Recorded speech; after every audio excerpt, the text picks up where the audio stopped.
ನಮಸ್ಕಾರ, ಅಮೋಘ ವಾರ್ತೆಗಳಿಗೆ ಸ್ವಾಗತ. ನಾನು ಶಿಲ್ಪಾ. ಈಗ ಹೆಡ್ಲೈನ್ಸ್. ಮಹಿಳಾ ಪೊಲೀಸ್ ಅಧಿಕಾರಿಗಳಿಂದ ಸಂಸದ ಪ್ರಜ್ವಲ್ ರೇವಣ್ಣ ಬಂಧನ, ಅಚ್ಚರಿ ಮೂಡಿಸಿದ ಎಸ್ಐಟಿ ನಡೆ. ಜೂನ್ 4ರಂದು ಎಂಪಿ ಚುನಾವಣೆಯ ಮತ ಎಣಿಕೆ ನಿಮಿತ್ತ ಸೆಕ್ಷನ್ 144 ಜಾರಿ, ಮೊಬೈಲ್ ಬಳಕೆಯಿಲ್ಲ, ಸಂಭ್ರಮಾಚರಣೆ ಮಾಡುವ ಹಾಗಿಲ್ಲ, ಡಿಸಿಸಿ ಸತ್ಯಭಾಮ ಹೇಳಿಕೆ. ಮತ್ತು ಪ್ರಜ್ವಲ್ ರೇವಣ್ಣ ಬಂಧನದಿಂದ ಜೆಡಿಎಸ್ ಪಕ್ಷದ ಮೇಲೆ ಯಾವ ಪರಿಣಾಮ ಬೀರಲ್ಲ, ಎಸ್ಐಟಿ ತನಿಖೆಗೆ ಬೆಂಬಲಿಸುತ್ತೇವೆ, ಜಿಟಿ ದೇವೇಗೌಡ ಹೇಳಿಕೆ. ವಾರ್ತೆಗಳ ವಿವರ. ಸಂಸದ ಪ್ರಜ್ವಲ್ ರೇವಣ್ಣ ಅವರದ್ದೇ ಎನ್ನಲಾದ ಅಶ್ಲೀಲ ವಿಡಿಯೋಗಳು ಪೆನ್ಡ್ರೈವ್ ಮೂಲಕ ವೈರಲ್ ಆಗಿದ್ದು, ಮಹಿಳೆಯರ ಮೇಲೆ ಅತ್ಯಾಚಾರ ನಡೆದಿದೆಂಬ ಆರೋಪ ಕೇಳಿ ಬಂದಿದೆ. ಈಗ ಪ್ರಜ್ವಲ್ ವಿರುದ್ಧ 3 ಅತ್ಯಾಚಾರ ಪ್ರಕರಣಗಳು ದಾಖಲಾಗಿವೆ. ಇದರ ಬೆನ್ನಲ್ಲಿಯೇ 34 ದಿನ ವಿದೇಶದಲ್ಲಿ ತಲೆಮರೆಸಿಕೊಂಡಿದ್ದ ಪ್ರಜ್ವಲ್ ರೇವಣ್ಣ ಬೆಂಗಳೂರಿಗೆ ಆಗಮಿಸಿದ ಬೆನ್ನಲ್ಲಿಯೇ 5 ಮಹಿಳಾ ಪೊಲೀಸ್ ಅಧಿಕಾರಿಗಳು ಹೆಡೆಮುರಿ ಕಟ್ಟಿ ಎಸ್ಐಟಿ ಕಚೇರಿಗೆ ಕರೆದು ತಂದಿದ್ದಾರೆ. ರಾಜ್ಯದಲ್ಲಿ ಲೋಕಸಭಾ ಚುನಾವಣೆ ಹಿನ್ನೆಲೆಯಲ್ಲಿ ಮತದಾನ ಮಾಡಿದ ದಿನವೇ ರಾಜತಾಂತ್ರಿಕ ಪಾಸ್ಪೋರ್ಟ್ ಆಧಾರದಲ್ಲಿ ಜರ್ಮನಿಗೆ ತೆರಳಿದ್ದ ಪ್ರಜ್ವಲ್ ಅವರ ಮೇಲೆ ಅಶ್ಲೀಲ ವಿಡಿಯೋ ಪ್ರಕರಣದಡಿ ಅತ್ಯಾಚಾರ ಆರೋಪ ಬರುತ್ತಿದ್ದಂತೆಯೇ ಅಲ್ಲಿಯೇ ತಲೆಮರೆಸಿಕೊಂಡಿದ್ದರು. ಏಪ್ರಿಲ್ 26ರಿಂದ ಮೇ 30ರವರೆಗೆ ಜರ್ಮನಿಯಲ್ಲಿದ್ದು, ಅಲ್ಲಿನ ಕಾಲಮಾನದ ಪ್ರಕಾರ ಮೇ 30ರ ಮಧ್ಯಾಹ್ನ 12:30ಕ್ಕೆ ಮ್ಯೂನಿಚ್ ನಗರದಿಂದ ಮೇ 30ರ ಮಧ್ಯರಾತ್ರಿ ಬೆಂಗಳೂರಿನ ಕೆಂಪೇಗೌಡ ಅಂತಾರಾಷ್ಟೀಯ ವಿಮಾನ ನಿಲ್ದಾಣಕ್ಕೆ ಆಗಮಿಸಿದರು. ಈ ವೇಳೆಗಾಗಲೇ ಪ್ರಜ್ವಲ್ನನ್ನ ಬಂಧಿಸಲು ಸಿದ್ದರಾಗಿದ್ದ ಎಸ್ಐಟಿ ಪೊಲೀಸರು ವಿಮಾನ ನಿಲ್ದಾಣದ ಭದ್ರತಾ ಸಿಬ್ಬಂದಿ, ಸಿಐಎಸ್ಎಫ್ ಪೊಲೀಸರೊಂದಿಗೆ ಚರ್ಚೆ ನಡೆಸಿ ಲುಕೌಟ್ ನೋಟಿಸ್ ಹಾಗೂ ಬ್ಲೂ ಕಾರ್ನರ್ ನೋಟಿಸ್ ಪ್ರಕ್ರಿಯೆಗಳನ್ನು ಪೂರ್ಣಗೊಳಿಸಿ ವಶಕ್ಕೆ ಪಡೆದಿದ್ದಾರೆ. ನಂತರ 5 ಮಹಿಳಾ ಪೊಲೀಸರ ನೇತೃತ್ವದಲ್ಲಿ ಪ್ರಜ್ವಲ್ನನ್ನ ಬಂಧಿಸಲಾಗಿದೆ. ವಿಮಾನ ನಿಲ್ದಾಣದಿಂದ 5 ಮಹಿಳಾ ಪೊಲೀಸ್ ಸಿಬ್ಬಂದಿಯೇ ಬಂಧಿಸಿ ಜೀಪ್ನಲ್ಲಿ ಕೂರಿಸಿಕೊಂಡು ಎಸ್ಐಟಿ ವಿಚಾರಣಾ ಸ್ಥಳಕ್ಕೆ ಕರೆದು ತಂದಿದ್ದಾರೆ. ಬೆಳಿಗ್ಗೆ ವಿಚಾರಣಾ ಪ್ರಕ್ರಿಯೆಗಳು ಆರಂಭವಾಗಲಿವೆ. ಲೋಕಸಭಾ ಚುನಾವಣೆ ಮುಗಿದು ಈಗಾಗಲೇ ಮತಯಂತ್ರಗಳನ್ನು ಭದ್ರವಾಗಿ ಇಂಜಿನಿಯರಿಂಗ್ ಕಾಲೇಜಿನ ಕೊಠಡಿಯಲ್ಲಿ ಪೊಲೀಸ್ ಬಿಗಿ ಭದ್ರತೆಯಲ್ಲಿ ಇಡಲಾಗಿದ್ದು, ಜೂನ್ 4ರಂದು ಮತ ಎಣಿಕೆ ನಡೆಯಲಿದ್ದು, ಈ ಬಗ್ಗೆ ಜಿಲ್ಲಾಧಿಕಾರಿ ಹಾಗೂ ಚುನಾವಣಾ ಅಧಿಕಾರಿ ಸಿ ಸತ್ಯಭಾಮ ಅವರು ಮಾಹಿತಿ ನೀಡಿದರು. ಜಿಲ್ಲಾಧಿಕಾರಿ ಕಚೇರಿ ಸಭಾಂಗಣದಲ್ಲಿ ಮಾಧ್ಯಮಕ್ಕೆ ಮಾಹಿತಿ ನೀಡಿದ ಅವರು, ಲೋಕಸಭಾ ಚುನಾವಣೆಯ ಮತದಾನದ ನಂತರ ಮತಯಂತ್ರಗಳನ್ನು ಸರ್ಕಾರಿ ಇಂಜಿನಿಯರಿಂಗ್ ಕಾಲೇಜು, ಡೈರಿ ವೃತ್ತ, ಹಾಸನ ಇಲ್ಲಿ ಭದ್ರತೆಗಾಗಿ ಮೊಹರು ಮಾಡಿದ ಕೊಠಡಿಯಲ್ಲಿ ಶೇಖರಿಸಲಾಗಿದೆ. 2024 ಜೂನ್ 4ರಂದು ಬೆಳಗ್ಗೆ ಸಾಮಾನ್ಯ ವೀಕ್ಷಕರು ಮತ್ತು ಹಾಜರಿದ್ದ ಅಭ್ಯರ್ಥಿಗಳ ಸಮಕ್ಷಮದಲ್ಲಿ ಭದ್ರತಾ ಕೊಠಡಿಯನ್ನು ಬೆಳಗ್ಗೆ 7 ಗಂಟೆಗೆ ತೆರೆಯಲಾಗುವುದು. ಬೆಳಗ್ಗೆ 8 ಗಂಟೆಯಿಂದ ಅಂಚೆ ಮತಪತ್ರಗಳ ಎಣಿಕೆ ಮತ್ತು ವಿದ್ಯುನ್ಮಾನ ಮತಯಂತ್ರಗಳಿಂದ ಎಣಿಕೆ ಕಾರ್ಯವನ್ನು ಪ್ರಾರಂಭಿಸಲಾಗುವುದು. ಪ್ರತಿ ಸುತ್ತುವಾರು ರೌಂಡ್ ವೈಸ್ ಮತ ಎಣಿಕೆ ವಿವರವನ್ನು ಮೈಕ್ ಅನೌನ್ಸ್ಮೆಂಟ್ ಮೂಲಕ ಪ್ರಚಾರಪಡಿಸಲಾಗುವುದು ಹಾಗೂ ಸಹಾಯಕ ಚುನಾವಣಾ ಅಧಿಕಾರಿಗಳಿಂದ ಚುನಾವಣಾ ಅಧಿಕಾರಿಗಳಿಗೆ ನಂತರ ಚುನಾವಣಾ ವೀಕ್ಷಕರ ಅನುಮೋದನೆ ಪಡೆದ ನಂತರ ಮಾಹಿತಿಯನ್ನು ಪಡೆದುಕೊಳ್ಳಬಹುದಾಗಿದೆ. ಹಾಸನ ಲೋಕಸಭಾ ಕ್ಷೇತ್ರದ 8 ವಿಧಾನಸಭಾ ಕ್ಷೇತ್ರದ ಪ್ರತಿ ವಿಧಾನಸಭಾ ಕ್ಷೇತ್ರಕ್ಕೆ 14 ಟೇಬಲ್ಗಳನ್ನು ನಿಗದಿಪಡಿಸಲಾಗಿದ್ದು, ಪ್ರತಿ ವಿಧಾನಸಭಾ ಕ್ಷೇತ್ರಕ್ಕೆ ಮತ ಎಣಿಕೆ ಸುತ್ತುಗಳನ್ನು ನಿಗದಿಪಡಿಸಲಾಗಿದೆ. ಚುನಾವಣಾ ಅಭ್ಯರ್ಥಿಗಳು, ಚುನಾವಣಾ ಅಧಿಕೃತ ಏಜೆಂಟರು ನಮೂನೆ 18ರಲ್ಲಿ ಸಲ್ಲಿಸಿರುವ ಅಭ್ಯರ್ಥಿಗಳಿಗೆ ವಿಧಾನಸಭಾ ಕ್ಷೇತ್ರವಾರು ಪ್ರತ್ಯೇಕ ಬಣ್ಣದ ಗುರುತಿನ ಚೀಟಿಯನ್ನು ಕೌಂಟಿಂಗ್ ಏಜೆಂಟ್ ರವರಿಗೆ ಒದಗಿಸಲಾಗುವುದೆಂದರು. ನಾವು ಅವತ್ತು 4/6/2024 ಜೂನ್ 4ನೇ ತಾರೀಕು ಕೌಂಟಿಂಗ್ ಅನ್ನ ನಾವು ಬೆಳಿಗ್ಗೆ 7 ಗಂಟೆಗೆ ನಮ್ಮ ಎಲ್ಲ ಸ್ಟ್ರಾಂಗ್ ರೂಮ್ನ ಅಭ್ಯರ್ಥಿಗಳು ಮತ್ತೆ ಎಲ್ಲ ಕ್ಯಾಂಡಿಡೇಟ್ಸು, ಅವರ ಎಲೆಕ್ಷನ್ ಏಜೆಂಟ್ ಇದ್ರೆ ಅವರ ಸಮ್ಮುಖದಲ್ಲಿ ನಾವು ಸ್ಟ್ರಾಂಗ್ ರೂಮ್ನ ತೆರಿತೀವಿ. ಅಂದರೆ ಇವಾಗ ಏನು ಭದ್ರತೆ ವ್ಯವಸ್ಥೆ ಮಾಡ್ಕೊಂಡಿದ್ದೀವಿ, ಆ ಕಾರ್ಡ್ಬೋರ್ಡ್ ಆಗಿರ್ಬೋದು, ಸಿಮೆಂಟ್ ವ್ಯವಸ್ಥೆ ಆಗಿರ್ಬೋದು, ಅದನ್ನೆಲ್ಲ ಇದು ಮಾಡಿಬಿಟ್ಟು ಸ್ಟ್ರಾಂಗ್ ರೂಮ್ ಓಪನ್ ಮಾಡ್ತೀವಿ. ಎಕ್ಸಾಕ್ಟ್ಲಿ at 8 o'clock ನಾವು ಕೌಂಟಿಂಗ್ನ ಪ್ರಾರಂಭ ಮಾಡ್ತೀವಿ. ಮೊದಲಿಗೆ ಅಂಚೆ ಮತಪತ್ರವನ್ನು ಎಣಿಕೆ ಮಾಡಲಿಕ್ಕೆ ಪ್ರಾರಂಭ ಮಾಡ್ತೀವಿ. ಎಲ್ಲ ನಮ್ಮದು 8 ಕಾನ್ಸ್ಟಿಟ್ಯೂಯೆನ್ಸಿ ಏನಿದೆ, 8 ಕಾನ್ಸ್ಟಿಟ್ಯೂಯೆನ್ಸಿ ಪ್ಲಸ್ ನಮ್ಮದು ಮತ ಎಣಿಕೆ ಅಂಚೆ ಮತ ಎಣಿಕೆಗೆ 14 ಟೇಬಲ್, ಎಲ್ಲ ಒಂದು ಕಾನ್ಸ್ಟಿಟ್ಯೂಯೆನ್ಸಿಲಿ 14 which is maximum number of tables, ಅದನ್ನ 14 ಟೇಬಲ್ ಹಾಕಿದ್ದೀವಿ. ಅಂಚೆ ಮತಪತ್ರಕ್ಕೂ ಕೂಡ 14 ಟೇಬಲ್ ಹಾಕಿದ್ದೀವಿ. ಅದರಲ್ಲಿ ಒಂದು 4 ಟೇಬಲ್ ETPBS ಅಂತಂದ್ಬಿಟ್ಟಿದೆ, electronically transmitted postal ballot papers ಏನು ನಾವು ಕಳಿಸಿದ್ವಿ ಯಾರೋ ಸೇವಾ ಮತದಾರರು ಅಂದರೆ ನಮ್ಮ ಆರ್ಮಿಯಲ್ಲಿ ಇದ್ದಂಥವ್ರಿಗೆ, ಏರ್ಫೋರ್ಸಲ್ಲಿ ಇದ್ದಂಥವ್ರಿಗೆ ನಾವು ಕಳಿಸಿದ್ವಿ. ಅದು ಸುಮಾರು 1100 ಚಿಲ್ಲರೆ ಒಂದು ಪ್ರೀ ಕೌಂಟಿಂಗ್ ಅಂತಂದ್ಬಿಟ್ಟು ನಡೆಯುತ್ತೆ. ಪ್ರೀ ಕೌಂಟಿಂಗ್ ಅಂತಂದರೆ ಅದನ್ನು ಸ್ಕ್ಯಾನಿಂಗ್ ಮೂಲಕ ಅಂದರೆ ನಾವು ಅದನ್ನು QR ಕೋಡ್ ಸ್ಕ್ಯಾನರ್ ಮೂಲಕ ಅದನ್ನು ಸ್ಕ್ಯಾನಿಂಗ್ ಪ್ರೀ ಕೌಂಟಿಂಗ್ ಮಾಡ್ತೀವಿ. ಅದಾದ ನಂತರ ರೆಗ್ಯುಲರ್ ಅಂಚೆ ಮತಪತ್ರದ ಪ್ರಕಾರ ಅದನ್ನು ಅಂಚೆ ಮತಪತ್ರವನ್ನು ತಗೊಳ್ತೀವಿ. ಮೊದಲಿಗೆ ಎಣಿಕೆ ಪ್ರಾರಂಭ ಆಗೋದು 8 ಗಂಟೆಗೆ ಸರಿಯಾಗಿ. ಅದು ಅಂಚೆ ಮತಪತ್ರದ ಮೂಲಕ. ಅಂಚೆ ಮತಪತ್ರದ ಏನು ಸ್ಟ್ರಾಂಗ್ ರೂಮ್ ನಾವು ಓಪನ್ ಮಾಡಿದ ತಕ್ಷಣ ಬೇರೆ ಎಲ್ಲ ಸ್ಟ್ರಾಂಗ್ ರೂಮ್ಸ್ ಅಂದರೆ ಬೇರೆ ಎಲ್ಲ ಮತ ಎಣಿಕೆ ಕಾರ್ಯಕ್ರಮಗಳು ನಡೆಯುತ್ತೆ. ಸೊ ಆಯಾ AROಗಳು ಇರ್ತಾರೆ, ಆಯಾ ಒಂದು ಕಾನ್ಸ್ಟಿಟ್ಯೂಯೆನ್ಸಿ ಇದರಲ್ಲಿ ಒಂದು ಕೌಂಟಿಂಗ್ ಹಾಲ್ಸು ತಮಗೆಲ್ಲ ಡೀಟೇಲ್ಸ್ ಕೊಟ್ಟಿದ್ದೀವಿ, ಯಾವ್ಯಾವುದು ಕೌಂಟಿಂಗ್ ರೂಮಲ್ಲಿ ನಾವು ಕೌಂಟಿಂಗನ್ನು ಪ್ರಾರಂಭ ಮಾಡ್ತೀವಿ ಅಂತಂದ್ಬಿಟ್ಟು. ಅಭ್ಯರ್ಥಿಗಳು ಒಂದೇ ನಾವು ಎಂಟ್ರೆನ್ಸಲ್ಲಿ ಹೋಗ್ತೀವಿ, ಯಾವುದು LV ಪಾಲಿಟೆಕ್ನಿಕ್ ಎಂಟ್ರೆನ್ಸಿಂದ ಹೋಗ್ಬಿಟ್ಟು ಅಭ್ಯರ್ಥಿಗಳು ಸೌತ್ ಗೇಟಿಂದ ಆ ಕಡೆಯಿಂದ ಬರ್ತಾರೆ. ಅಭ್ಯರ್ಥಿಗಳ ಎಲೆಕ್ಷನ್ ಏಜೆಂಟು, ಅಭ್ಯರ್ಥಿಗಳ ಕೌಂಟಿಂಗ್ ಏಜೆಂಟ್ ಅಂತಂದ್ಬಿಟ್ಟು ಏನು ಪ್ರತಿ ಟೇಬಲ್ಗೆ ಅವ್ರು ಕೊಟ್ಟಿದ್ದಾರೆ ಅವರೆಲ್ಲ ಆ ಗೇಟಲ್ಲಿ ಹೋಗ್ತಾರೆ, ಅಂದರೆ ಬಿಲ್ಡಿಂಗ್ ಒಳಗೆ. ಸೊ ಇನ್ನು ರೆಗ್ಯುಲರ್ ಆಗಿ ಒಂದು ಟೇಬಲ್ಗೆ ಕೌಂಟಿಂಗ್ ಸೂಪರ್ವೈಸರು, ಕೌಂಟಿಂಗ್ ಸ್ಟಾಫು, ಆಮೇಲೆ ಇಬ್ರು D ಗ್ರೂಪ್ ಇರ್ತಾರೆ, ಒಬ್ರು ಮೈಕ್ರೋ ಅಬ್ಸರ್ವರ್ ಇರ್ತಾರೆ, ಅದನ್ನೆಲ್ಲ ಅಬ್ಸರ್ವ್ ಮಾಡಲಿಕ್ಕೆ ಪ್ರತಿ ಟೇಬಲ್ಗೆ. ಸೊ ಈ ವ್ಯವಸ್ಥೆ ಇರುತ್ತೆ. ನಂತರದಲ್ಲಿ ನಮ್ಮ ಅಬ್ಸರ್ವರ್ ಇರ್ತಾರೆ. ಪ್ರತಿ ಸುತ್ತಿನ ಒಂದು ಫಲಿತಾಂಶವನ್ನ ನಾವು ಅಬ್ಸರ್ವರ್ ಅವರು ನೋಡ್ಬಿಟ್ಟು ಅವರಿಂದ ಅಧಿಕೃತಗೊಳಿಸಿ ನಾನು ಎಲ್ಲ ಪರಿಶೀಲನೆ ಮಾಡಿ ಅದು ಟ್ಯಾಬ್ಯುಲೇಷನ್ ಮಾಡಿ ತಮಗೆ ಕೊಡ್ತೀವಿ. ಮೀಡಿಯಾ ರೂಮು ಸೆಪ್ರೇಟ್ ಮಾಡಿದ್ದೀವಿ ತಮಗೆ ಕೆಳಗಿನ ಫ್ಲೋರಲ್ಲಿ. ನಮ್ಮ ಎಣಿಕೆ ಕಾರ್ಯಗಳು ಮತ್ತು ನಮ್ಮ ಸ್ಟ್ರಾಂಗ್ ರೂಮು ಎಲ್ಲ ಇರೋದು first floor, engineering college first ಫ್ಲೋರಲ್ಲಿ ಇರುತ್ತೆ. ಸೊ ಎಲ್ಲ ನಾವು ವೈರ್ ಮೆಶ್ ಎಲ್ಲ ಹಾಕಿದ್ದೀವಿ. ತಮಗೆ ಮೀಡಿಯಾದವ್ರಿಗೆ ಏನು ಅಧಿಕೃತ ಪಾಸನ್ನು ಈಗಾಗಲೇ ನಾವು ಕೊಟ್ಟಿದ್ದೀವಿ ನಮ್ಮ ವಾರ್ತಾಧಿಕಾರಿಗಳ ಮೂಲಕ. ಅವತ್ತು ನಾವು ಏನು ಪ್ರಿಯರ್ ಟು ಕೌಂಟಿಂಗ್ ಅಂದರೆ ಬಿಫೋರ್ ಕೌಂಟಿಂಗ್ ತಮಗೆ ಅಲ್ಲಿ ಸ್ನ್ಯಾಪ್ಶಾಟ್ಸ್ ತಾವೆಲ್ಲ ತಗೊಳಕ್ಕೆ ಅಥವಾ ತಾವು ಏನು ಅರೇಂಜ್ಮೆಂಟ್ ಮಾಡಿದ್ದೀವಿ ನಾವು ಅನ್ನೋದನ್ನ ತಗೊಳ್ಳಿಕ್ಕೆ ತಮಗೆ ಅವಕಾಶ ಕೊಡ್ತೀವಿ. ಸದರಿಯವರು ಅವರಿಗೆ ನಿಗದಿಪಡಿಸಿರುವ ವಿಧಾನಸಭಾ ಕ್ಷೇತ್ರವಾರು ನಿಗದಿಯಾಗಿರುವಂತೆ ಗುರುತಿನ ಚೀಟಿಯನ್ನ ತೋರಿಸಿ ಎಣಿಕೆ ಕೊಠಡಿಯನ್ನ ಪ್ರವೇಶ ಮಾಡಬಹುದಾಗಿದೆ ಎಂದರು. ಮತ ಎಣಿಕೆ ಕೇಂದ್ರಕ್ಕೆ ಸ್ಪರ್ಧಿಸಿರುವ ಅಭ್ಯರ್ಥಿಗಳು ಮತ್ತು ಚುನಾವಣಾ ಏಜೆಂಟ್, ಮತ ಎಣಿಕೆ ಏಜೆಂಟ್ ಪ್ರವೇಶ ದ್ವಾರದ ಬಗ್ಗೆ ಮಾಹಿತಿ ನೀಡಿ ಪ್ರತಿ ವಿಧಾನಸಭಾ ಕ್ಷೇತ್ರಕ್ಕೆ ಪ್ರತ್ಯೇಕ ಬಣ್ಣದ ಪಾಸ್ಗಳನ್ನು ನೀಡಲಾಗುವುದು. ಏಜೆಂಟರು ತಮಗೆ ನಿಗದಿಪಡಿಸಿದ ಟೇಬಲ್ ಮತ್ತು ಕ್ಷೇತ್ರಕ್ಕೆ ನಿಗದಿಪಡಿಸಿರುವ ಕೌಂಟಿಂಗ್ ಕೊಠಡಿಯನ್ನು ಬಿಟ್ಟು ಬೇರೆ ಬೇರೆ ಕಡೆಗೆ ಹೋಗುವಂತಿಲ್ಲ. ಹಾಗೆಯೇ ಬೇರೆ ಕ್ಷೇತ್ರದ ಎಣಿಕಾ ಕೊಠಡಿಗೆ ಪ್ರವೇಶಿಸಿದಲ್ಲಿ ಯಾವುದೇ ಮುನ್ಸೂಚನೆ ನೀಡದೆ ಹೊರಗೆ ಹಾಕುವ ಅಧಿಕಾರವನ್ನು ಚುನಾವಣಾ ಅಧಿಕಾರಿಗಳು ಹೊಂದಿರುತ್ತಾರೆ ಎಂದು ಎಚ್ಚರಿಸಿದರು. ಎಣಿಕಾ ಕೇಂದ್ರಕ್ಕೆ ಕಡ್ಡಾಯವಾಗಿ ಮೊಬೈಲ್, ನೀರಿನ ಬಾಟಲ್, ಬೆಂಕಿಪೊಟ್ಟಣ, ಲೈಟರ್, ಧೂಮಪಾನ, ಹರಿತವಾದ ಆಯುಧಗಳನ್ನು ನಿಷೇಧಿಸಲಾಗಿದೆ. ಆದ್ದರಿಂದ ಇಂತಹ ವಸ್ತುಗಳನ್ನು ತರದಂತೆ ತಿಳಿಸಿದೆ. ಟೇಬಲ್ಗಳ ಸುತ್ತಲೂ ಹಾಕಿರುವ ವೈರ್ ಮೆಷನ್ನ ದಾಟಿ ಹೋಗಲು ಅವಕಾಶವಿಲ್ಲ ಎಂದರು. ಇದನ್ನ ಮಾಮೂಲಿ ಅದನ್ನ ಒಂದು ನಾವು ಸೀಲಿಂಗ್ ಎಲ್ಲ ಮಾಡಬೇಕಾಗುತ್ತೆ. ಅದಕ್ಕೊಂದು ಪ್ರೊಸೀಜರ್ ಇದೆ. ಆ ಪ್ರೊಸೀಜರ್ ಮೂಲಕ ಸೀಲ್ ಮಾಡಿಬಿಟ್ಟು ನಾವು ಅಲ್ಲೇ ಸ್ಟ್ರಾಂಗ್ ರೂಮ್ ಇದೆ, EVM ಸ್ಟ್ರಾಂಗ್ ರೂಮ್ ಇದೆ, ಅಲ್ಲೇ ನಾವು ಸ್ಟೋರ್ ಮಾಡ್ತೀವಿ. ಅಲ್ಲಿ ಸ್ಟ್ಯಾಚ್ಯುಟರಿ ಕವರ್ಸು ಬೇರೆ ಬೇರೆದು ಎಲ್ಲ ಇದೆ. ಆಸ್ ಪರ್ ECI ಇನ್ಸ್ಟ್ರಕ್ಷನ್ಸ್ ನಾವಲ್ಲಿ ಸ್ಟೋರ್ ಮಾಡ್ತೀವಿ. ಇಲ್ಲಿನವರೆಗೂ ಆಗತ್ತೆ. ಆನಂತರ ನಮ್ಮ ರಿಸಲ್ಟ್ ಡಿಕ್ಲೇರ್ ಆದ್ಮೇಲೆ ಅವತ್ತು SP ಅವರು ಅದನ್ನು ಹೇಳ್ತಾರೆ, ವಿಜಯೋತ್ಸವ ಮಾಡಿ ಇದು ಮಾಡೋಕ್ಕೆ ಅವತ್ತು ಪ್ರಾವಿಷನ್ ಇಲ್ಲ.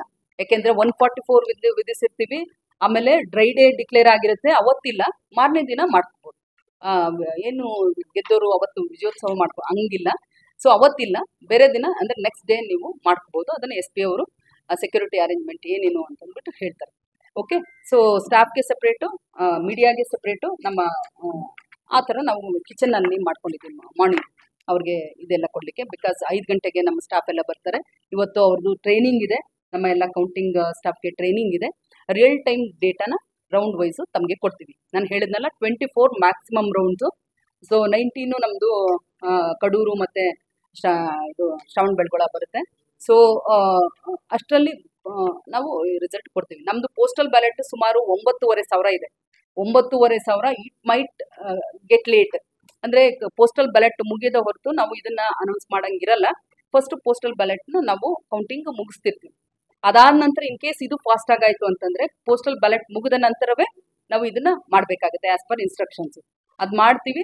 ತಾವು ಕೂಡ ಬೇರೆ ಕಡೆ ಅನೌನ್ಸ್ ಆಯಿತು ಇಲ್ಲಿ ಆಗಲಿಲ್ಲ ಅಂತಂದ್ಬಿಟ್ಟು ಇದು ಮಾಡೋದು ಬೇಡ. ದಯವಿಟ್ಟು ಸಹಕಾರ ಮಾಡಿ.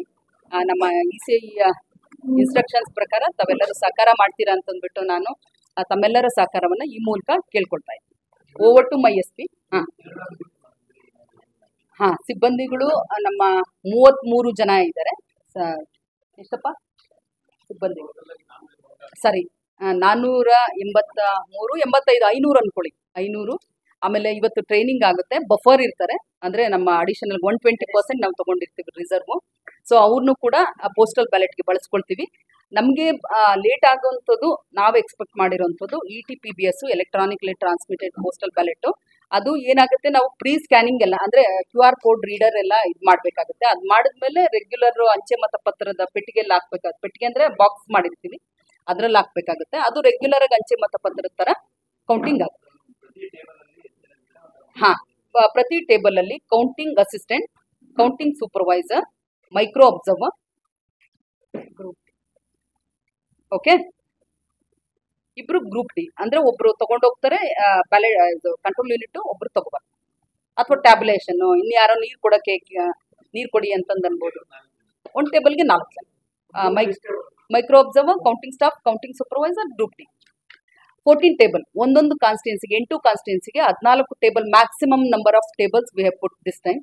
ಯಾಕೆಂದ್ರೆ ಬೇಗ ಆಗಲಿ ಅಂತಂದ್ಬಿಟ್ಟು, ಅಂದ್ರೆ ಫಾಸ್ಟ್ ಆಗಿ ನಾವು ಮಾಡೋಣ ಅಂತಂದ್ಬಿಟ್ಟು 14 ಟೇಬಲ್ಸ್ ಎಲೆಕ್ಷನ್ ಕಮಿಷನ್ ಇಂದ ಅನುಮತಿ ತಗೊಂಡು 14 ಟೇಬಲ್ಸ್ ಹಾಕಿದೀವಿ, ಇನ್ಕ್ಲೂಡಿಂಗ್ ಅಂಚೆ ಮತಪತ್ರ. ನಮ್ದು ಎಲ್ಲ ನಿಮಗೆ ಕೊಟ್ಟಿದ್ದೀವಿ ಹ್ಯಾಂಡ್ಔಟ್ಸ್ ಅಲ್ಲಿ.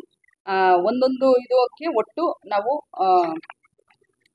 14 ಇಂಟು 8 112 ಪ್ಲಸ್ 14 ಅಂತಂದ್ಬಿಟ್ಟು 126. ಯಾವುದೇ ಸಂದರ್ಭದಲ್ಲಿಯೂ ಮತಯಂತ್ರಗಳನ್ನು ಭೌತಿಕವಾಗಿ ಮುಟ್ಟಲು ಏಜೆಂಟರುಗಳಿಗೆ ಅವಕಾಶ ನೀಡಲಾಗುವುದಿಲ್ಲ. ಎಣಿಕಾ ಕೇಂದ್ರ ಮತ್ತು ಎಣಿಕಾ ಕಾರ್ಯದ ಎಲ್ಲಾ ಪ್ರಕ್ರಿಯೆಯನ್ನ ಸಿಸಿಟಿವಿ ಕಣ್ಗಾವಲಿನಲ್ಲಿ ಕೈಗೊಳ್ಳಲಾಗುವುದು ಹಾಗೂ ಎಣಿಕಾ ಕೇಂದ್ರದ ಸುತ್ತ ಭದ್ರತೆಯನ್ನ ಒದಗಿಸಲಾಗಿರುತ್ತದೆ. ಮೊಬೈಲ್ ಬಳಕೆಯನ್ನ ಸಂಪೂರ್ಣವಾಗಿ ನಿಷೇಧಿಸಲಾಗಿದೆ. ಮತ ಎಣಿಕೆ ಮುಖ್ಯ ಪ್ರವೇಶದ್ವಾರದ ಬಳಿ ಮೊಬೈಲ್ ಡೆಪಾಸಿಷನ್ ಕೇಂದ್ರ ತೆರೆಯಲಾಗಿದ್ದು ಫ್ರಿಸ್ಟಿಂಗ್ ಮಾಡಲಾಗುವುದು. ಮೊಬೈಲ್ಗಳನ್ನು ಒಂದು ಬಾರಿ ವಾಪಸ್ ಪಡೆದುಕೊಂಡು ಹೊರಭಾಗಕ್ಕೆ ತೆರಳಿದ ನಂತರ ಮತ್ತೆ ಒಳಗೆ ಬರಲು ಅವಕಾಶ ಕಲ್ಪಿಸಲಾಗುವುದಿಲ್ಲ. ಪ್ರತ್ಯೇಕ ಫೈಟ್ ಫುಡ್ ಕೌಂಟರ್ ಮತ್ತು ಪ್ರತ್ಯೇಕ ಕ್ಯಾಂಡಿಡೇಟ್ ಫೆಸಿಲಿಟೇಷನ್ ಕೇಂದ್ರವನ್ನು ಕೊಠಡಿ ಸಂಖ್ಯೆ 137ರಲ್ಲಿ ಸ್ಥಾಪಿಸಲಾಗಿದೆ ಎಂದು ತಿಳಿಸಿದರು. ಅಲ್ಲಿ ಕೆಳಗೆ ವ್ಯವಸ್ಥೆ ಮಾಡಿರ್ತೀವಿ, ಅವರು ಪೇ ಮಾಡಿ ಅದನ್ನ ಕುಡಿಬೇಕಾಗುತ್ತೆ. ನೆಕ್ಸ್ಟ್ ಮೊಬೈಲು, ನೀರಿನ ಬಾಟಲು, ಬೆಂಕಿ ಪೊಟ್ಟಣ, ಲೈಟರು, ಧೂಮಪಾನ ಇತ್ಯಾದಿ ಇತ್ಯಾದಿ ಅವರು ಯಾವುದನ್ನು ತರಂಗಿಲ್ಲ. ಅವರು ಬರಬೇಕಾಗಿರೋದು ಕೌಂಟಿಂಗ್ ಏಜೆಂಟು ಕೇವಲ ಒಂದು ಪ್ಯಾಡು, ನೋಟ್ ಪ್ಯಾಡು, ಒಂದು ಪೆನ್ನು. ಅದು ಪೆನ್ನುಗಳನ್ನು ನಾವು ಪರಿಶೀಲನೆ ಮಾಡಬೇಕಾಗುತ್ತೆ. ಅದರಲ್ಲಿ ಮೊಬೈಲ್ ಕ್ಯಾಮೆರಾಗಳು ಆ ಥರದ್ದು ಎಲ್ಲ ಇಟ್ಕೊಂಡು ಬರಂಗಿಲ್ಲ. ಯಾಕೆಂದ್ರೆ ಸೀಕ್ರೆಸಿ ಆಫ್ ನಮ್ದು ಏನಿದೆ ಕೌಂಟಿಂಗು ಅದು ಬಹಳ ಇಂಪಾರ್ಟೆಂಟು. 1 ಸೆಕ್ಷನ್ 128 ಆಫ್ ನಮ್ಮ ಎಲೆಕ್ಷನ್ ರೂಲ್ಸ್ ಪ್ರಕಾರ ಅದು ನಿಷಿದ್ಧ. ಇನ್ ಕೇಸ್ ಏನಾದರೂ ಯಾರಾದರೂ ವೈಲೇಟ್ ಮಾಡಿದ್ರೆ ಅಂದಿನ ದಿನದಲ್ಲಿ ಮುಲಾಜಿಲ್ದಂಗೆ, ಕರುಣೆ ಇಲ್ದಂಗೆ ಅವ್ರ ಮೇಲೆ ಕ್ರಮ ತಗೊಳ್ಳಾಗತ್ತೆ. ಜಿಲ್ಲಾ ಮಾಹಿತಿ ಕೇಂದ್ರದಿಂದ ಮತದಾರರ ಸಾರ್ವಜನಿಕರ ಸಹಾಯವಾಣಿ 1950 ಆಗಿದೆ. ಭಾರತೀಯ ಚುನಾವಣಾ ಆಯೋಗದ ನಿರ್ದೇಶನದಂತೆ ಜಿಲ್ಲೆಯಲ್ಲಿ ಜಿಲ್ಲಾ ಮಾಹಿತಿ ಕೇಂದ್ರವೆಂಬ ಮತದಾರರ ಸಹಾಯವಾಣಿ 1950 ಕೇಂದ್ರವನ್ನು ಕಂಟ್ರೋಲ್ ರೂಮ್ ಸ್ಥಾಪಿಸಲಾಗಿರುತ್ತದೆ. ಈ ಕೇಂದ್ರಕ್ಕೆ ಸಾರ್ವಜನಿಕರು ಉಚಿತ ಕರೆಗಳನ್ನು ಮಾಡಬಹುದಾಗಿದ್ದು, ಚುನಾವಣೆ ಸಂಬಂಧ ದೂರುಗಳನ್ನು ಸಲ್ಲಿಸಬಹುದಾಗಿದೆ ಹಾಗೂ ಮಾಹಿತಿಗಳನ್ನು ಪಡೆದುಕೊಳ್ಳಬಹುದಾಗಿರುತ್ತದೆ. ಮತ ಎಣಿಕೆ ಕೇಂದ್ರದ ಹೊರ ಆವರಣದ ಸುತ್ತ ಸಿಸಿ ಕ್ಯಾಮೆರಾ ಅಳವಡಿಸಿದ್ದು, ಪ್ರತಿಯೊಂದು ಮತ ಎಣಿಕೆ ಕೊಠಡಿಯಲ್ಲಿನ ಎಲ್ಲ 14 ಮತ ಎಣಿಕೆ ಟೇಬಲ್ನಲ್ಲಿಯೂ ಪ್ರತ್ಯೇಕವಾಗಿ ಸಿಸಿ ಕ್ಯಾಮೆರಾ ಅಳವಡಿಸಲಾಗಿದೆ ಎಂದು ತಿಳಿಸಿದರು. ಇದನ್ನ ಮಾಮೂಲಿ ಅದನ್ನ ನಾವು ಸೀಲಿಂಗ್ ಎಲ್ಲ ಮಾಡ್ಬೇಕಾಗತ್ತೆ. ಅದಕ್ಕೊಂದು ಪ್ರೊಸೀಜರ್ ಇದೆ.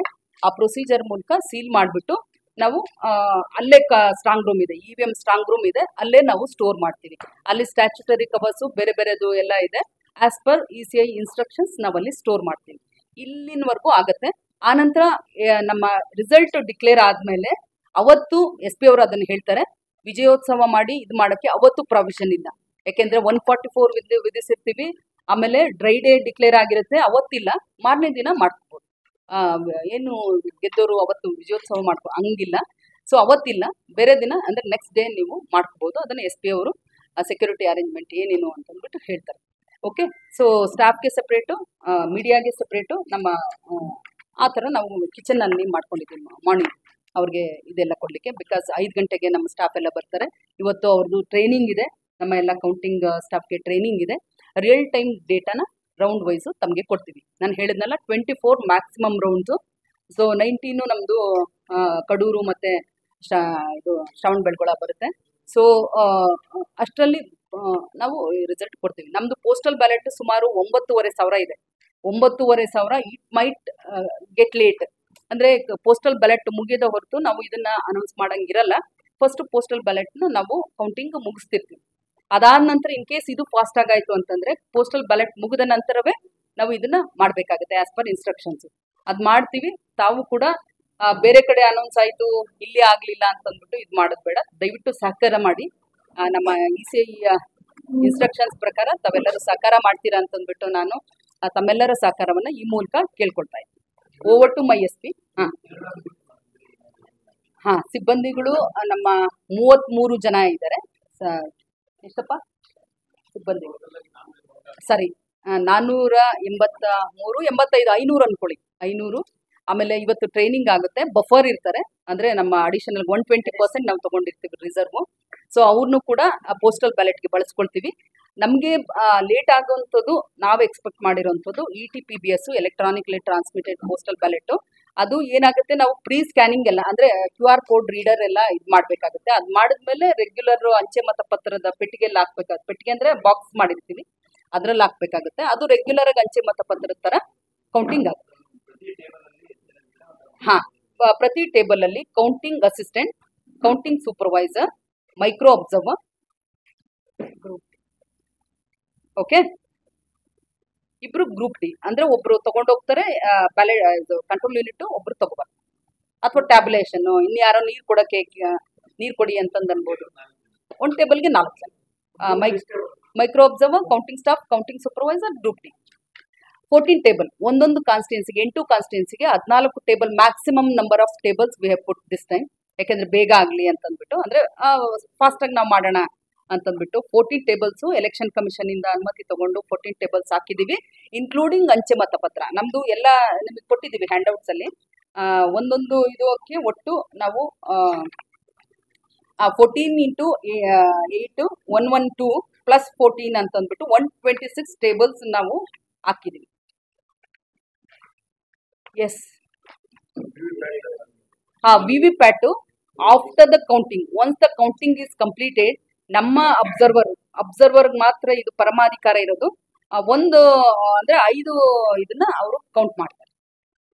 ಜಿಲ್ಲಾ ಪೊಲೀಸ್ ವರಿಷ್ಠಾಧಿಕಾರಿ ಮೊಹಮ್ಮದ್ ಸುಜಿತಾ ಮಾತನಾಡಿ, 2024ರ ಲೋಕಸಭಾ ಚುನಾವಣೆಯ ಮತ ಎಣಿಕೆ ಪ್ರಕ್ರಿಯೆ ಜೂನ್ 4ರಂದು ಕೌಂಟಿಂಗ್ ನಡೆಯಲಿದ್ದು, ಸರ್ಕಾರಿ ಇಂಜಿನಿಯರಿಂಗ್ ಕಾಲೇಜಿನಲ್ಲಿ ಮತ ಎಣಿಕೆಗೆ ಸಿದ್ಧಪಡಿಸಲಾಗಿದೆ. ನಮ್ಮ ಪೊಲೀಸ್ ಕಡೆಯಿಂದ 200 ರಿಂದ 250 ಸಿಬ್ಬಂದಿಗಳನ್ನು ನೇಮಕ ಮಾಡಲಾಗಿದೆ.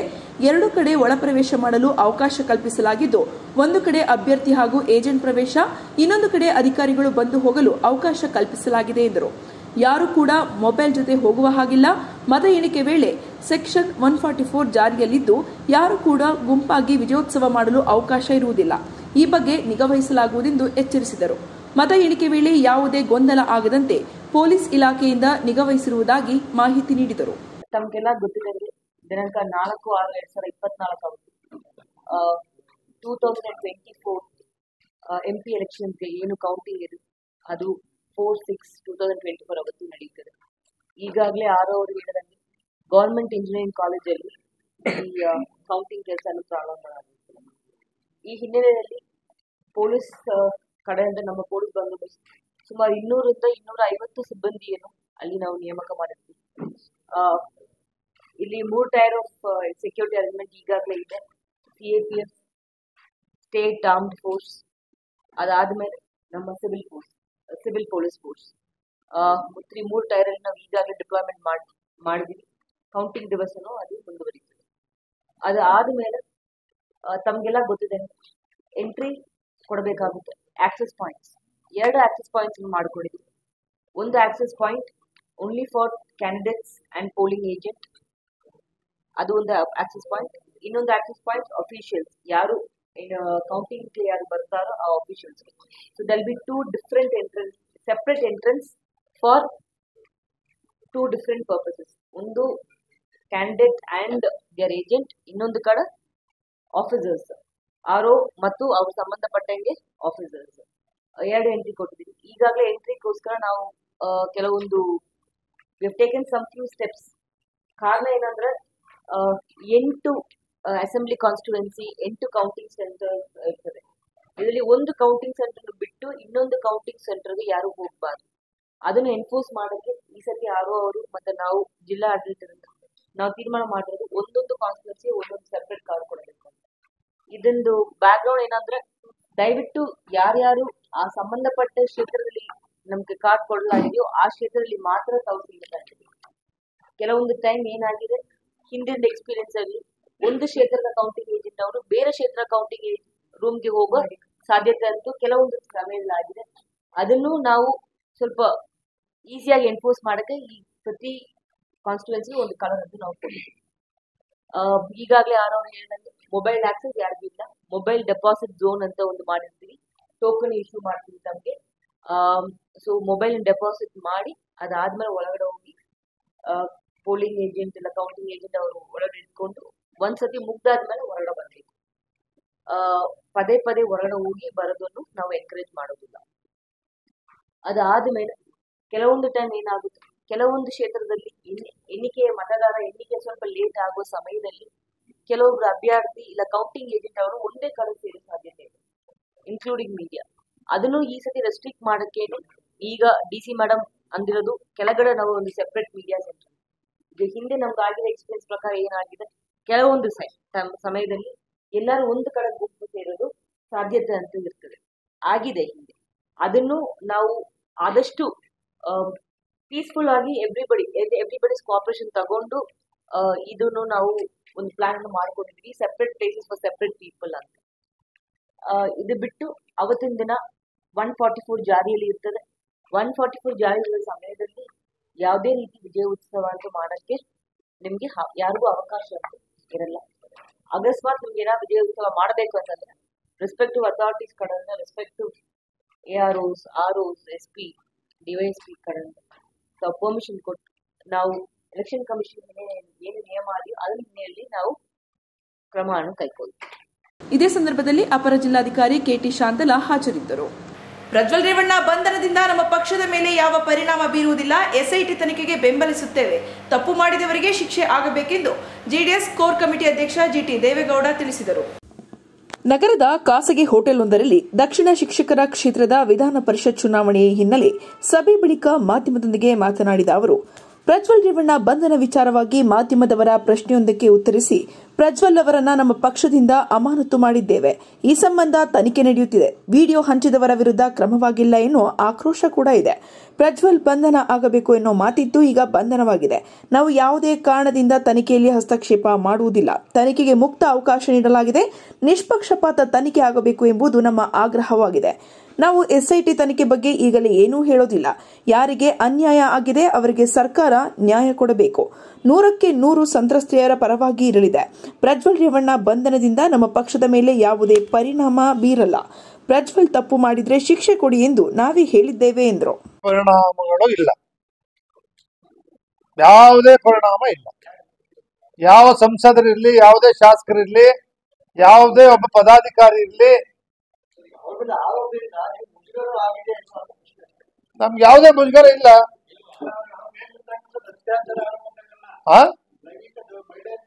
ಅಲ್ರಿ, ಪ್ರಜ್ವಲ್ ತಪ್ಪು ಮಾಡಿದ್ರೆ ಅವ್ರು ಶಿಕ್ಷೆ ಕೊಡಿ ಅಂತ ಹೇಳಿದೀವಿ. ಅದ್ರಲ್ಲೇನು ಮುಚ್ಚುಮರೆ ಇಲ್ಲ ಅಲ್ಲ.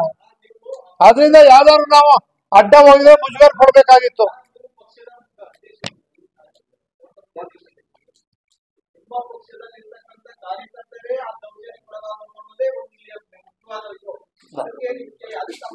ನಮ್ಗೆ ಯಾರು ದೌರ್ಜನ್ಯಕ್ಕೆ ಒಳಗಾಗಿದ್ದಾರೆ ಅಂತಕ್ಕಂಥದಕ್ಕೋಸ್ಕರನೇ, ಅದನ್ನ ಕಂಡುಹಿಡಿಯಲಿಕ್ಕೋಸ್ಕರನೇ ಜನತಾದಳದವ್ರು ಎಷ್ಟಿದ್ದಾರೆ, ಕಾಂಗ್ರೆಸ್ ಅವರು ಎಷ್ಟಿದ್ದಾರೆ, BJP ಅವರು ಎಷ್ಟಿದ್ದಾರೆ, ಯಾವುದಕ್ಕೂ ಸೇರಿದವರು ಎಷ್ಟಿದ್ದಾರೆ ಅನ್ನೋದ್ರ ಬಗ್ಗೆ ಸರ್ಕಾರ ತನಿಖೆ ನಡೆಸ್ತಾ ಇದೆ. ಆ ತನಿಖೆ ವರದಿ ಬಂದ ಮೇಲೆ ನಾವು ವಾಲ್ಮೀಕಿ ನಿಗಮದ ನೌಕರ ಚಂದ್ರಶೇಖರ್ ಆತ್ಮಹತ್ಯೆ ಪ್ರಕರಣ ವಿಚಾರವಾಗಿ ಪ್ರಶ್ನೆಯೊಂದಕ್ಕೆ ಉತ್ತರಿಸಿ, ಈ ಸರ್ಕಾರ ನಮ್ಮ ಸರ್ಕಾರದಲ್ಲಿ ಭ್ರಷ್ಟಾಚಾರ ಇಲ್ಲ ಎಂದು ಹೇಳಿದರು. ಈಗ ಏನಾಗಿದೆ ಎಂದು ಸ್ಪಷ್ಟವಾಗಿದೆ. ಈ ಪ್ರಕರಣ ಸಂಬಂಧ ಸಚಿವರ ರಾಜೀನಾಮೆ ಪಡೆಯಬೇಕೆಂದು ಒತ್ತಾಯಿಸಿದರು. ಅವರು ಡೆತ್ ನೋಟ್ ಬರೆದಿಟ್ಟು ಮೃತಪಟ್ಟಿದ್ದಾರೆ. ಡೆತ್ ನೋಟ್ ಇದೆ ಎಂದ ಮೇಲೆ ರಾಜೀನಾಮೆ ಕೊಡಬೇಕಿತ್ತು ಅಲ್ವೇ? ಈಗಲಾದರೂ ಸಚಿವರ ರಾಜೀನಾಮೆ ಪಡೆಯಿರಿ ಎಂದು ಆಗ್ರಹಿಸಿದರು.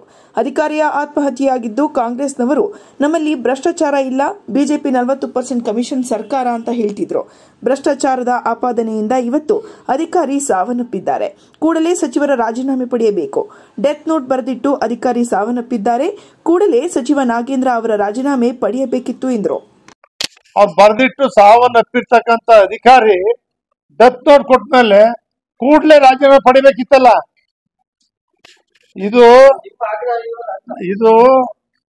ಯಾಕೆ ನಮ್ಮ ಆಗ್ರಹ ಇಲ್ಲ ಅಂದ್ರೆ, ಗೋರ್ಕಲ್ ಮೇಲೆ ಮಳೆ ಸುರಿದಂಗೆ ಅವ್ರು ಏನ್ ಮಾಡ್ತಾರೆ ಅದೇ ಮಾಡೋದು. ಯಾರು ಅವ್ರು ತಪ್ಪು ಮಾಡಿದ್ರೆ ಅವ್ರ ತಪ್ಪಲ್ಲ, ಬೇರೆಯವ್ರ ತಪ್ಪು ಮಾತ್ರ ಸರ್ಕಾರದಲ್ಲಿ ಇದ್ರು ಕೂಡ ಹುಡುಕ್ತಾರೆ. ನಾವಾಗಲೇ ಒತ್ತಾಯ ಮಾಡ್ತೀವಿ. ಅವ್ರು ಈಗಲಾದರೂ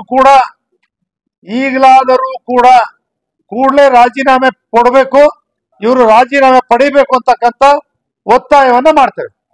ನಮ್ಮ ವಿರುದ್ಧ ಮಾಟ ಮಾಡಿಸುತ್ತಿದ್ದಾರೆ ಎಂಬ ಡಿಸಿಎಂ ಡಿಕೆ ಶಿವಕುಮಾರ್ ಆರೋಪದ ವಿಚಾರವಾಗಿ ಪ್ರಶ್ನೆಯೊಂದಕ್ಕೆ ಉತ್ತರಿಸಿ, ಈ ಯಾಗಗಳು ಪೂಜೆಗಳ ಬಗ್ಗೆ ಡಿಕೆ ಶಿವಕುಮಾರ್ ಅವರಿಗೆ ಚೆನ್ನಾಗಿ ಗೊತ್ತಿದೆ. ಅವರೇ ಅದು ಏನೆಂದು ಹೇಳಬೇಕು. ಕುಮಾರಸ್ವಾಮಿ ಅವರು ಮಡಿಕೇರಿಯಲ್ಲಿದ್ದಾರೆ, ಅವರಿಗೂ ಅದಕ್ಕೂ ಸಂಬಂಧವಿಲ್ಲ. ಕುಮಾರಸ್ವಾಮಿ ಅವರು ಯಾವತ್ತೂ ಕೂಡ ಆ ರೀತಿ ಮಾಡಲ್ಲ ಎಂದರು. ಅವರು ನಮ್ಮಲ್ಲಿ ಭ್ರಷ್ಟಾಚಾರ ಇಲ್ಲ, ಬಿಜೆಪಿ 40% ಸರ್ಕಾರ ಅಂತ ಏನ್ ಹೇಳ್ತಿದ್ರು, ಭ್ರಷ್ಟಾಚಾರದ ಆಪಾದನೆಯಿಂದ ಇವತ್ತೇನ್ ಸಾವನ್ನಪ್ಪಿದ್ದಾರೆ. ಅದಕ್ಕೋಸ್ಕರ ಅವರು ಕೂಡಲೇ ರಾಜೀನಾಮೆ ಪಡಿಬೇಕು ಅಂತಕ್ಕಂಥ ಒತ್ತಾಯ ನಾವು ಮಾಡ್ತೀವಿ.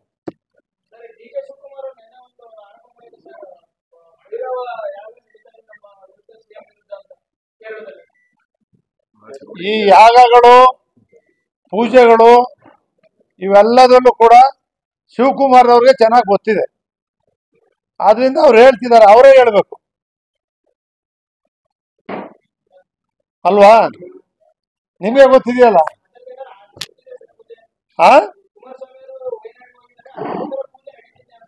ಕುಮಾರಸ್ವಾಮಿ ಅವ್ರಿಗೂ ಅದಕ್ಕೂ ಸಂಬಂಧ ಇಲ್ಲ. ಕುಮಾರಸ್ವಾಮಿ ಅವ್ರು ವೈನಾಡ್ ಹೋಗಿಲ್ಲ, ಕುಮಾರಸ್ವಾಮಿ ಅವ್ರು ಮಡಿಕೇರಿಲೇ ಇದ್ದಾರೆ, ಆಯ್ತಾ? ಅವ್ರಿಗೂ ಅದಕ್ಕೂ ಸಂಬಂಧ ಇಲ್ಲ. ಕುಮಾರಸ್ವಾಮಿ ಅವರು ಯಾವತ್ತೂ ಕೂಡ ಆ ರೀತಿ ಹೋಗಲ್ಲ. ಎನ್ಡಿಎ ಅಭ್ಯರ್ಥಿಯಾಗಿ ವಿವೇಕಾನಂದ ಅವರು ಸ್ಪರ್ಧೆ ಮಾಡಿದ್ದಾರೆ. ಬಿಜೆಪಿ ಹಾಗೂ ಜೆಡಿಎಸ್ ಜೊತೆಯಾಗಿ ಸೇರಿ ಒಟ್ಟಾಗಿ ಕೆಲಸ ಮಾಡಿದ್ದೇವೆ. ಶಿಕ್ಷಣ ಕ್ಷೇತ್ರದಲ್ಲಿ ದೇವೇಗೌಡರು ಸಿಎಂ ಆಗಿದ್ದಾಗ, ಗೋವಿಂದೇಗೌಡರು ಶಿಕ್ಷಣ ಸಚಿವರಾಗಿದ್ದಾಗ ಹಾಸನದಲ್ಲಿ ಶಿಕ್ಷಣ ಕ್ಷೇತ್ರದಲ್ಲಿ ದೊಡ್ಡ ಕ್ರಾಂತಿ ಮಾಡಿದ್ದಾರೆ. ನಂತರ ಕುಮಾರಸ್ವಾಮಿ ಅವರು ಸಿಎಂ ಹಾಗೂ ಯಡಿಯೂರಪ್ಪ ಡಿಸಿಎಂ ಆಗಿದ್ದಾಗ ಕೂಡ ಸಾಕಷ್ಟು ಶಿಕ್ಷಣಕ್ಕೆ ಒತ್ತು ನೀಡಲಾಗಿದೆ.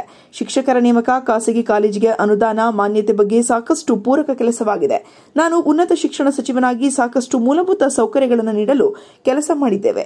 ಹಾಸನ ಜಿಲ್ಲೆಯಲ್ಲಿ ರೇವಣ್ಣ ಅವರ ಸಾಹಸದಿಂದ ಸಾಕಷ್ಟು ಸರ್ಕಾರಿ ಶಾಲಾ ಕಾಲೇಜುಗಳು ಬಂದಿದೆ. ಜಿಲ್ಲೆಯಲ್ಲಿ 3,500 ಮತದಾರರಿದ್ದಾರೆ. ಎಲ್ಲರೂ ನಮ್ಮ ಜೆಡಿಎಸ್ ಬಿಜೆಪಿ ಮೈತ್ರಿ ಅಭ್ಯರ್ಥಿ ಬೆಂಬಲಿಸುವ ವಿಶ್ವಾಸವಿದೆ. ಮರಿತಿಬ್ಬೇಗೌಡರು 4 ಬಾರಿ ಆಯ್ಕೆಯಾಗಿದ್ದರು. ಅವರು ನಮ್ಮ ಪಕ್ಷದಲ್ಲಿ ಇದ್ದು ಕಳೆದ ವಿಧಾನಸಭಾ ಚುನಾವಣೆ ವೇಳೆಯಲ್ಲಿ ಕಾಂಗ್ರೆಸ್ ಪರ ಕೆಲಸ ಮಾಡಿದ್ರು. ಈಗ ರಾಜೀನಾಮೆ ನೀಡಿ ಕಾಂಗ್ರೆಸ್ ಸೇರಿದ್ದಾರೆ. ಈಗ ಪಕ್ಷಕ್ಕೆ ಬಂದವರಿಗೆ ಟಿಕೆಟ್ ನೀಡಲಾಗಿದೆ ಎಂದು ಅವರ ಪಕ್ಷದಲ್ಲಿ ಆಕ್ರೋಶವಿದ್ದು, ಲೋಕಸಭಾ ಚುನಾವಣೆ ಫಲಿತಾಂಶದಲ್ಲಿ ನಾವು 28ಕ್ಕೆ 28 ಸ್ಥಾನ ಗೆಲ್ಲುವುದಾಗಿ ವಿಶ್ವಾಸ ವ್ಯಕ್ತಪಡಿಸಿದರು.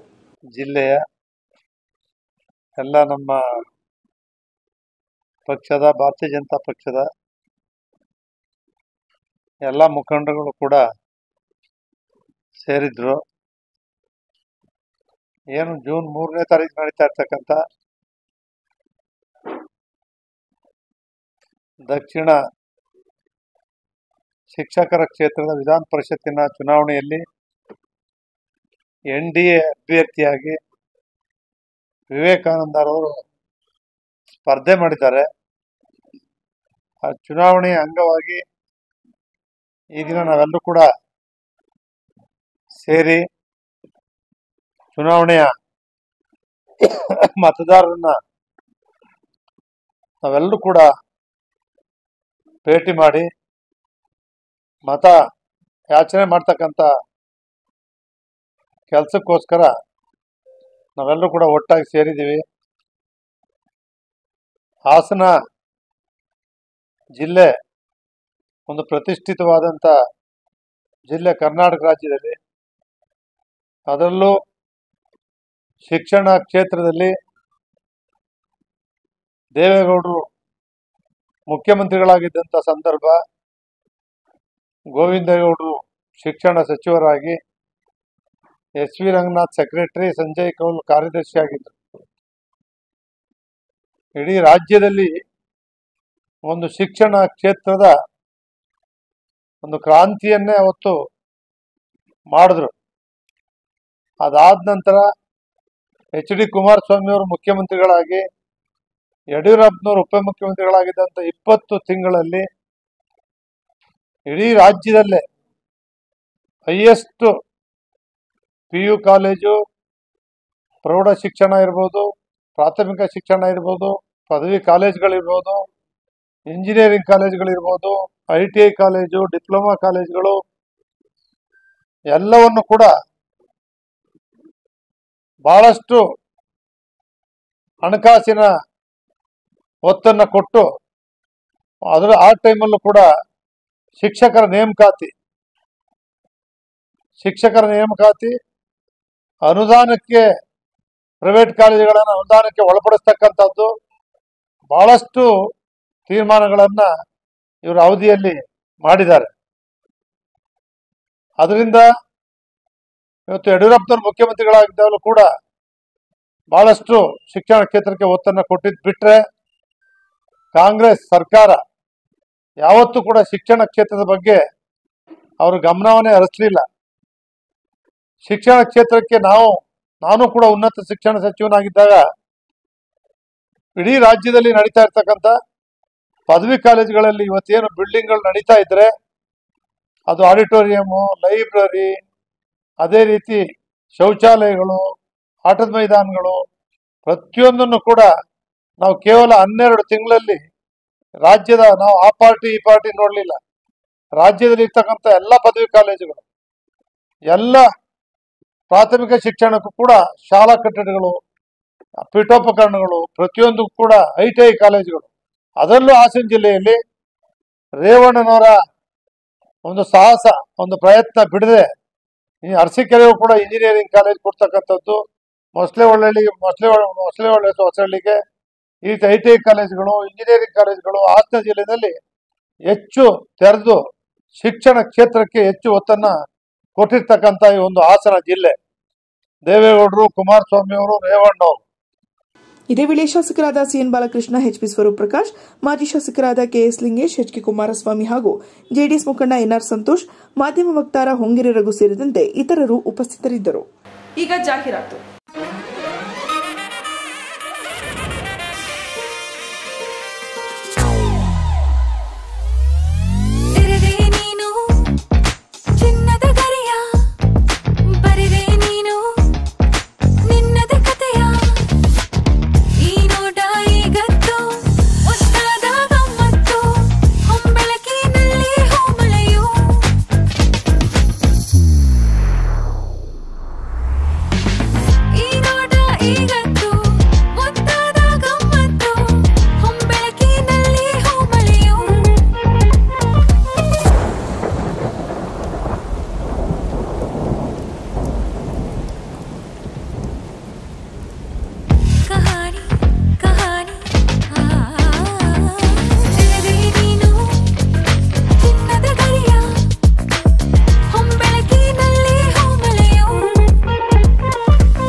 Celebrating the brides of now. Kahani Bridal Stories by Bhima. ಸುಸ್ವಾಗತ ಮೈಲ್ಸ್ಟೋನ್ ಅಕಾಡೆಮಿ ಹಾಗೂ ಶ್ರೀ ಅರವಿಂದೋ ಮಹೇಶ್ ಪದವಿ ಪೂರ್ವ ಕಾಲೇಜ್ ಹಾಸನ. ಎಲ್ಲಿ ಕಲಿಕೆಗೆ ಆಯ್ಕೆ ಮಾಡಿಕೊಳ್ಳುತ್ತೇವೋ ಅಲ್ಲಿ ಕನಸು ನನಸಾಗುತ್ತದೆ. ಪ್ರತಿಯೊಬ್ಬ ವಿದ್ಯಾರ್ಥಿಯಲ್ಲಿ ಹೊಂದಿರುವ ವಿಭಿನ್ನ ಸಾಮರ್ಥ್ಯವನ್ನು ಹೊರತೆಗೆಯುವಲ್ಲಿ ನಮ್ಮ ಸಂಸ್ಥೆ ಹಗಲಿರುಳು ಕಾರ್ಯನಿರ್ವಹಿಸುತ್ತದೆ. ನಮ್ಮ ಕಾಲೇಜಿನಲ್ಲಿ PUC, ಸೈನ್ಸ್, ಕಾಮರ್ಸ್ ವಿಭಾಗಗಳಿದ್ದು ಜೊತೆಗೆ ವೃತ್ತಿಪರ ಕೋರ್ಸುಗಳಾದಂತಹ JEE, ನೀಟ್ ಮತ್ತು KCT ಪ್ರಾರಂಭಿಕ ಹಂತದಲ್ಲಿ ಅಂದರೆ ಪ್ರಥಮ PUC ಇಂದಲೇ ತರಬೇತಿ ನಡೆಸುವುದರಿಂದ ನಮ್ಮ ಕಾಲೇಜಿಗೆ ದಾಖಲಾಗುವ ವಿದ್ಯಾರ್ಥಿಗಳು ಹೊರಗೆ ಯಾವುದೇ ಹೆಚ್ಚಿನ ತರಬೇತಿ ತೆಗೆದುಕೊಳ್ಳುವ ಅವಶ್ಯಕತೆ ಇರುವುದಿಲ್ಲ. ಪ್ರತಿಯೊಂದು ವಿಷಯಕ್ಕೂ ಸಂಬಂಧಿಸಿದಂತೆ 15 ವರ್ಷಗಳಿಗಿಂತ ಹೆಚ್ಚು ಅನುಭವ ಮತ್ತು ನುರಿತ ಉಪನ್ಯಾಸಕರ ತಂಡ ನಮ್ಮ ಕಾಲೇಜಿನದ್ದಾಗಿದ್ದು ಪ್ರತಿಯೊಬ್ಬ ಉಪನ್ಯಾಸಕರು ವಿದ್ಯಾರ್ಥಿಗಳನ್ನು ವೈಯಕ್ತಿಕ ಕ್ರಮವಾಗಿ ಸಲಹೆ ಸೂಚನೆ ನೀಡುತ್ತಾ ವಿದ್ಯಾರ್ಥಿಗಳಿಗೆ ವಿಶೇಷ ತರಗತಿಗಳನ್ನು ಆಯೋಜಿಸುವುದರ ಮೂಲಕ ಪ್ರೀತಿ ಮತ್ತು ಕಾಳಜಿಯೊಂದಿಗೆ ಸೂಕ್ತ ಕಲಿಕಾ ನಿರ್ದೇಶನಗಳನ್ನು ನೀಡುತ್ತಾ ವಿದ್ಯಾರ್ಥಿಗಳ ಸರ್ವತೋಮುಖ ಅಭಿವೃದ್ಧಿಗೆ ನಮ್ಮ ಕಾಲೇಜ್ ದಿನನಿತ್ಯ ಶ್ರಮಿಸುತ್ತದೆ. ಸುಸಜ್ಜಿತ ಶಾಲಾ ಕೊಠಡಿಗಳು, ಪ್ರಯೋಗಾಲಯ, ಗಣಕಯಂತ್ರ, ಕಂಪ್ಯೂಟರ್ ತರಗತಿ ಹಾಗೂ ವಿಶಾಲವಾದ ಆಟದ ಮೈದಾನವನ್ನು ಹೊಂದಿದ್ದು ಇಲ್ಲಿ ಕಲಿಕೆಗೆ ಬರುವಂತಹ ವಿದ್ಯಾರ್ಥಿಗಳಿಗೆ ಹಾಸ್ಟೆಲ್ ಸೌಲಭ್ಯ ಮತ್ತು ವಾಹನ ಸೌಲಭ್ಯವನ್ನು ಒದಗಿಸಿಕೊಡಲಾಗುತ್ತದೆ. 10ನೇ ತರಗತಿಯ ನಂತರ ನಿಮ್ಮ ಭವಿಷ್ಯದ ಹೂಡಿಕೆ ಶ್ರೀ ಅರವಿಂದೋ ಮಹೇಶ್ ಪದವಿ ಪೂರ್ವ ಕಾಲೇಜಿನ ಆಯ್ಕೆ ನಿಮ್ಮದಾಗಿದ್ದರೆ ಶಿಕ್ಷಣದ ಸಂಪೂರ್ಣ ಜವಾಬ್ದಾರಿ ನಮ್ಮದಾಗಿರುತ್ತದೆ. ಹಿಂದೆ ಭೇಟಿ ಕೊಡಿ Milestone Academy, Shri Aurobindo Mahesh PU college Hassan. Parvathi enterprises opposite mission hospital, RC road, Haasan.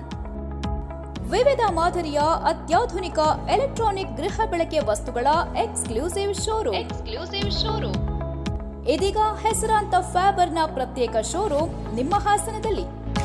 ನಮ್ಮಲ್ಲಿ ಪ್ರಸಿದ್ಧ ಕಂಪನಿಗಳಾದ Orient, Smith, Faber, Prestige, IFB, Atomberg, Sujata ಇನ್ನು ಮುಂತಾದ ಕಂಪನಿಗಳ chimney, water purifier, hob, oven, electric geyser, table ಫ್ಯಾನ್ಗಳು, ವಾಷಿಂಗ್ ಮೆಷಿನ್ಗಳು, ರೆಫ್ರಿಜರೇಟರ್, ಯುಪಿಎಸ್ಗಳು ವಿಶೇಷ ರಿಯಾಯಿತಿ ದರದಲ್ಲಿ ದೊರೆಯುತ್ತವೆ.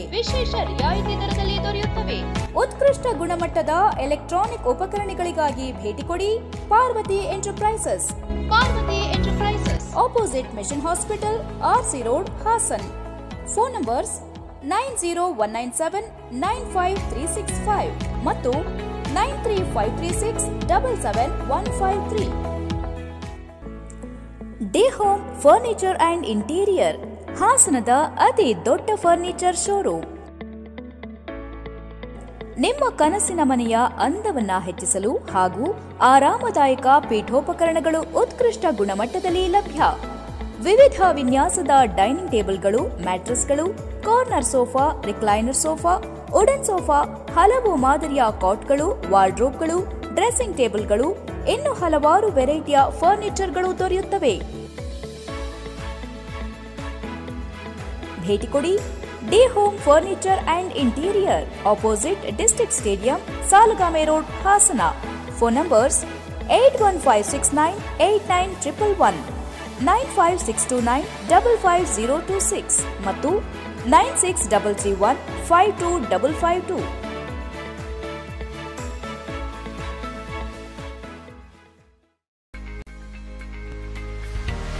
ಹಾಸನ್ ಪಬ್ಲಿಕ್ ಪದವಿ ಪೂರ್ವ ಕಾಲೇಜು, ಅರಳಿಕಟ್ಟೆ ಸರ್ಕಲ್, ಸಾಲಗಾಮೆ ರಸ್ತೆ, ಹಾಸನ್. ಹಾಸನದ ಹೃದಯ ಭಾಗದಲ್ಲಿರುವ ಹಾಸನ್ ಪಬ್ಲಿಕ್ ಪದವಿ ಪೂರ್ವ ಕಾಲೇಜು ಉತ್ತಮ ಪರಿಸರದಲ್ಲಿದೆ. ಶಿಕ್ಷಣ ಎಂದರೆ ವಿದ್ಯಾಮಂದಿರ ಎಂಬುದಕ್ಕೆ ಮತ್ತೊಂದು ಹೆಸರೇ ಹಾಸನ್ ಪಬ್ಲಿಕ್ ಪದವಿ ಪೂರ್ವ ಕಾಲೇಜು. ನಮ್ಮ ಕಾಲೇಜಿನ ವಿಶೇಷತೆಗಳು: ಸುಸಜ್ಜಿತವಾದ ಕಟ್ಟಡ, ಕಲಿಕೆಗೆ ಪೂರಕವಾದ ಗ್ರಂಥಾಲಯ ವ್ಯವಸ್ಥೆ, ಆಧುನಿಕ ವ್ಯವಸ್ಥೆಯ ಫಿಸಿಕ್ಸ್, ಬಯಾಲಜಿ, ಕೆಮಿಸ್ಟ್ರಿ ಮತ್ತು ಕಂಪ್ಯೂಟರ್ ಸೈನ್ಸ್ ಲ್ಯಾಬ್ಗಳು, ಜೊತೆಗೆ ಸಿಸಿಟಿವಿ ವ್ಯವಸ್ಥೆ, ಪ್ರತಿ ವಿದ್ಯಾರ್ಥಿಗಳ ಮೇಲೆ ವೈಯಕ್ತಿಕ ಗಮನ. ಗ್ರಾಮೀಣ ಭಾಗದ ವಿದ್ಯಾರ್ಥಿಗಳಿಗೆ ಸಾರಿಗೆ ಸೌಲಭ್ಯವಿದೆ. ನಮ್ಮಲ್ಲಿ ಪಿಯುಸಿ ವಿಜ್ಞಾನ ವಿಭಾಗದಲ್ಲಿ ಪಿಸಿಎಂಬಿ, ಪಿಸಿಎಂಸಿ ಕೋರ್ಸ್ಗಳು ಲಭ್ಯ. ದಾಖಲಾದ ವಿದ್ಯಾರ್ಥಿಗಳಿಗೆ ಪ್ರತಿ ವಾರವೂ ಇ ಕ್ಲಾಸ್, ಆಫ್ಲೈನ್, ಆನ್ಲೈನ್ ಶಿಕ್ಷಣ ಕಲ್ಪಿಸಲಾಗುವುದು. ಪ್ರತಿ ವಾರವೂ theory and competitive exam, periodic assessment ನಡೆಸಲಾಗುವುದು. ಕೆಪಿ ವೆಲ್ಫೇರ್ ಟ್ರಸ್ಟ್ನಿಂದ ಹಾಸನ್ ಪಬ್ಲಿಕ್ ಪದವಿ ಪೂರ್ವ ಕಾಲೇಜಿಗೆ ಹೆಚ್ಚಿನ ಸಹಕಾರ ನೀಡಿದೆ. ಅಂಕಗಳ ಅಂಕಿಯನ್ನ ಮೀರಿದ ಮಕ್ಕಳಿಗೆ ವ್ಯಕ್ತಿತ್ವ ವಿಕಸನಕ್ಕೆ ಶ್ರಮಿಸುತ್ತಿರುವ ಸಂಸ್ಥೆ ಹಾಗೂ ನಮ್ಮಲ್ಲಿ ಅಧ್ಯಯನ ಮಾಡಿದ ವಿದ್ಯಾರ್ಥಿಗಳು ನಾಡಿನ ಪ್ರತಿಷ್ಠಿತ ವೈದ್ಯಕೀಯ ಮತ್ತು ತಾಂತ್ರಿಕ ಕಾಲೇಜುಗಳಲ್ಲಿ ವ್ಯಾಸಂಗ ಮಾಡುತ್ತಿದ್ದಾರೆ. ದಾಖಲಾತಿಗಾಗಿ ಸಂಪರ್ಕಿಸಿ ಹಾಸನ್ ಪಬ್ಲಿಕ್ ಪದವಿ ಪೂರ್ವ ಕಾಲೇಜು, ಅರಳಿಕಟ್ಟೆ ಸರ್ಕಲ್, ಸಾಲಗಾಮೆ ರಸ್ತೆ, ಹಾಸನ್. ಫೋನ್ ನಂಬರ್ಸ್ 08172260011 ಮತ್ತು 08172231222. ಫರ್ನಿಚರ್ ಮತ್ತೆ ಇಂಟೀರಿಯರ್ ಮಾಡಿಸೋಕೆ ಒಳ್ಳೆ ಮೆಟೀರಿಯಲ್ಸ್ ಹುಡುಕ್ತಾ ಇದ್ದೀರಾ? ಹಾಗಿದ್ರೆ ಇಲ್ಲಿದೆ ಒಂದೊಳ್ಳೆ ಜಾಗ, ಶ್ರೀ ಶ್ಯಾಮ್ ಪ್ಲೈವುಡ್ಸ್.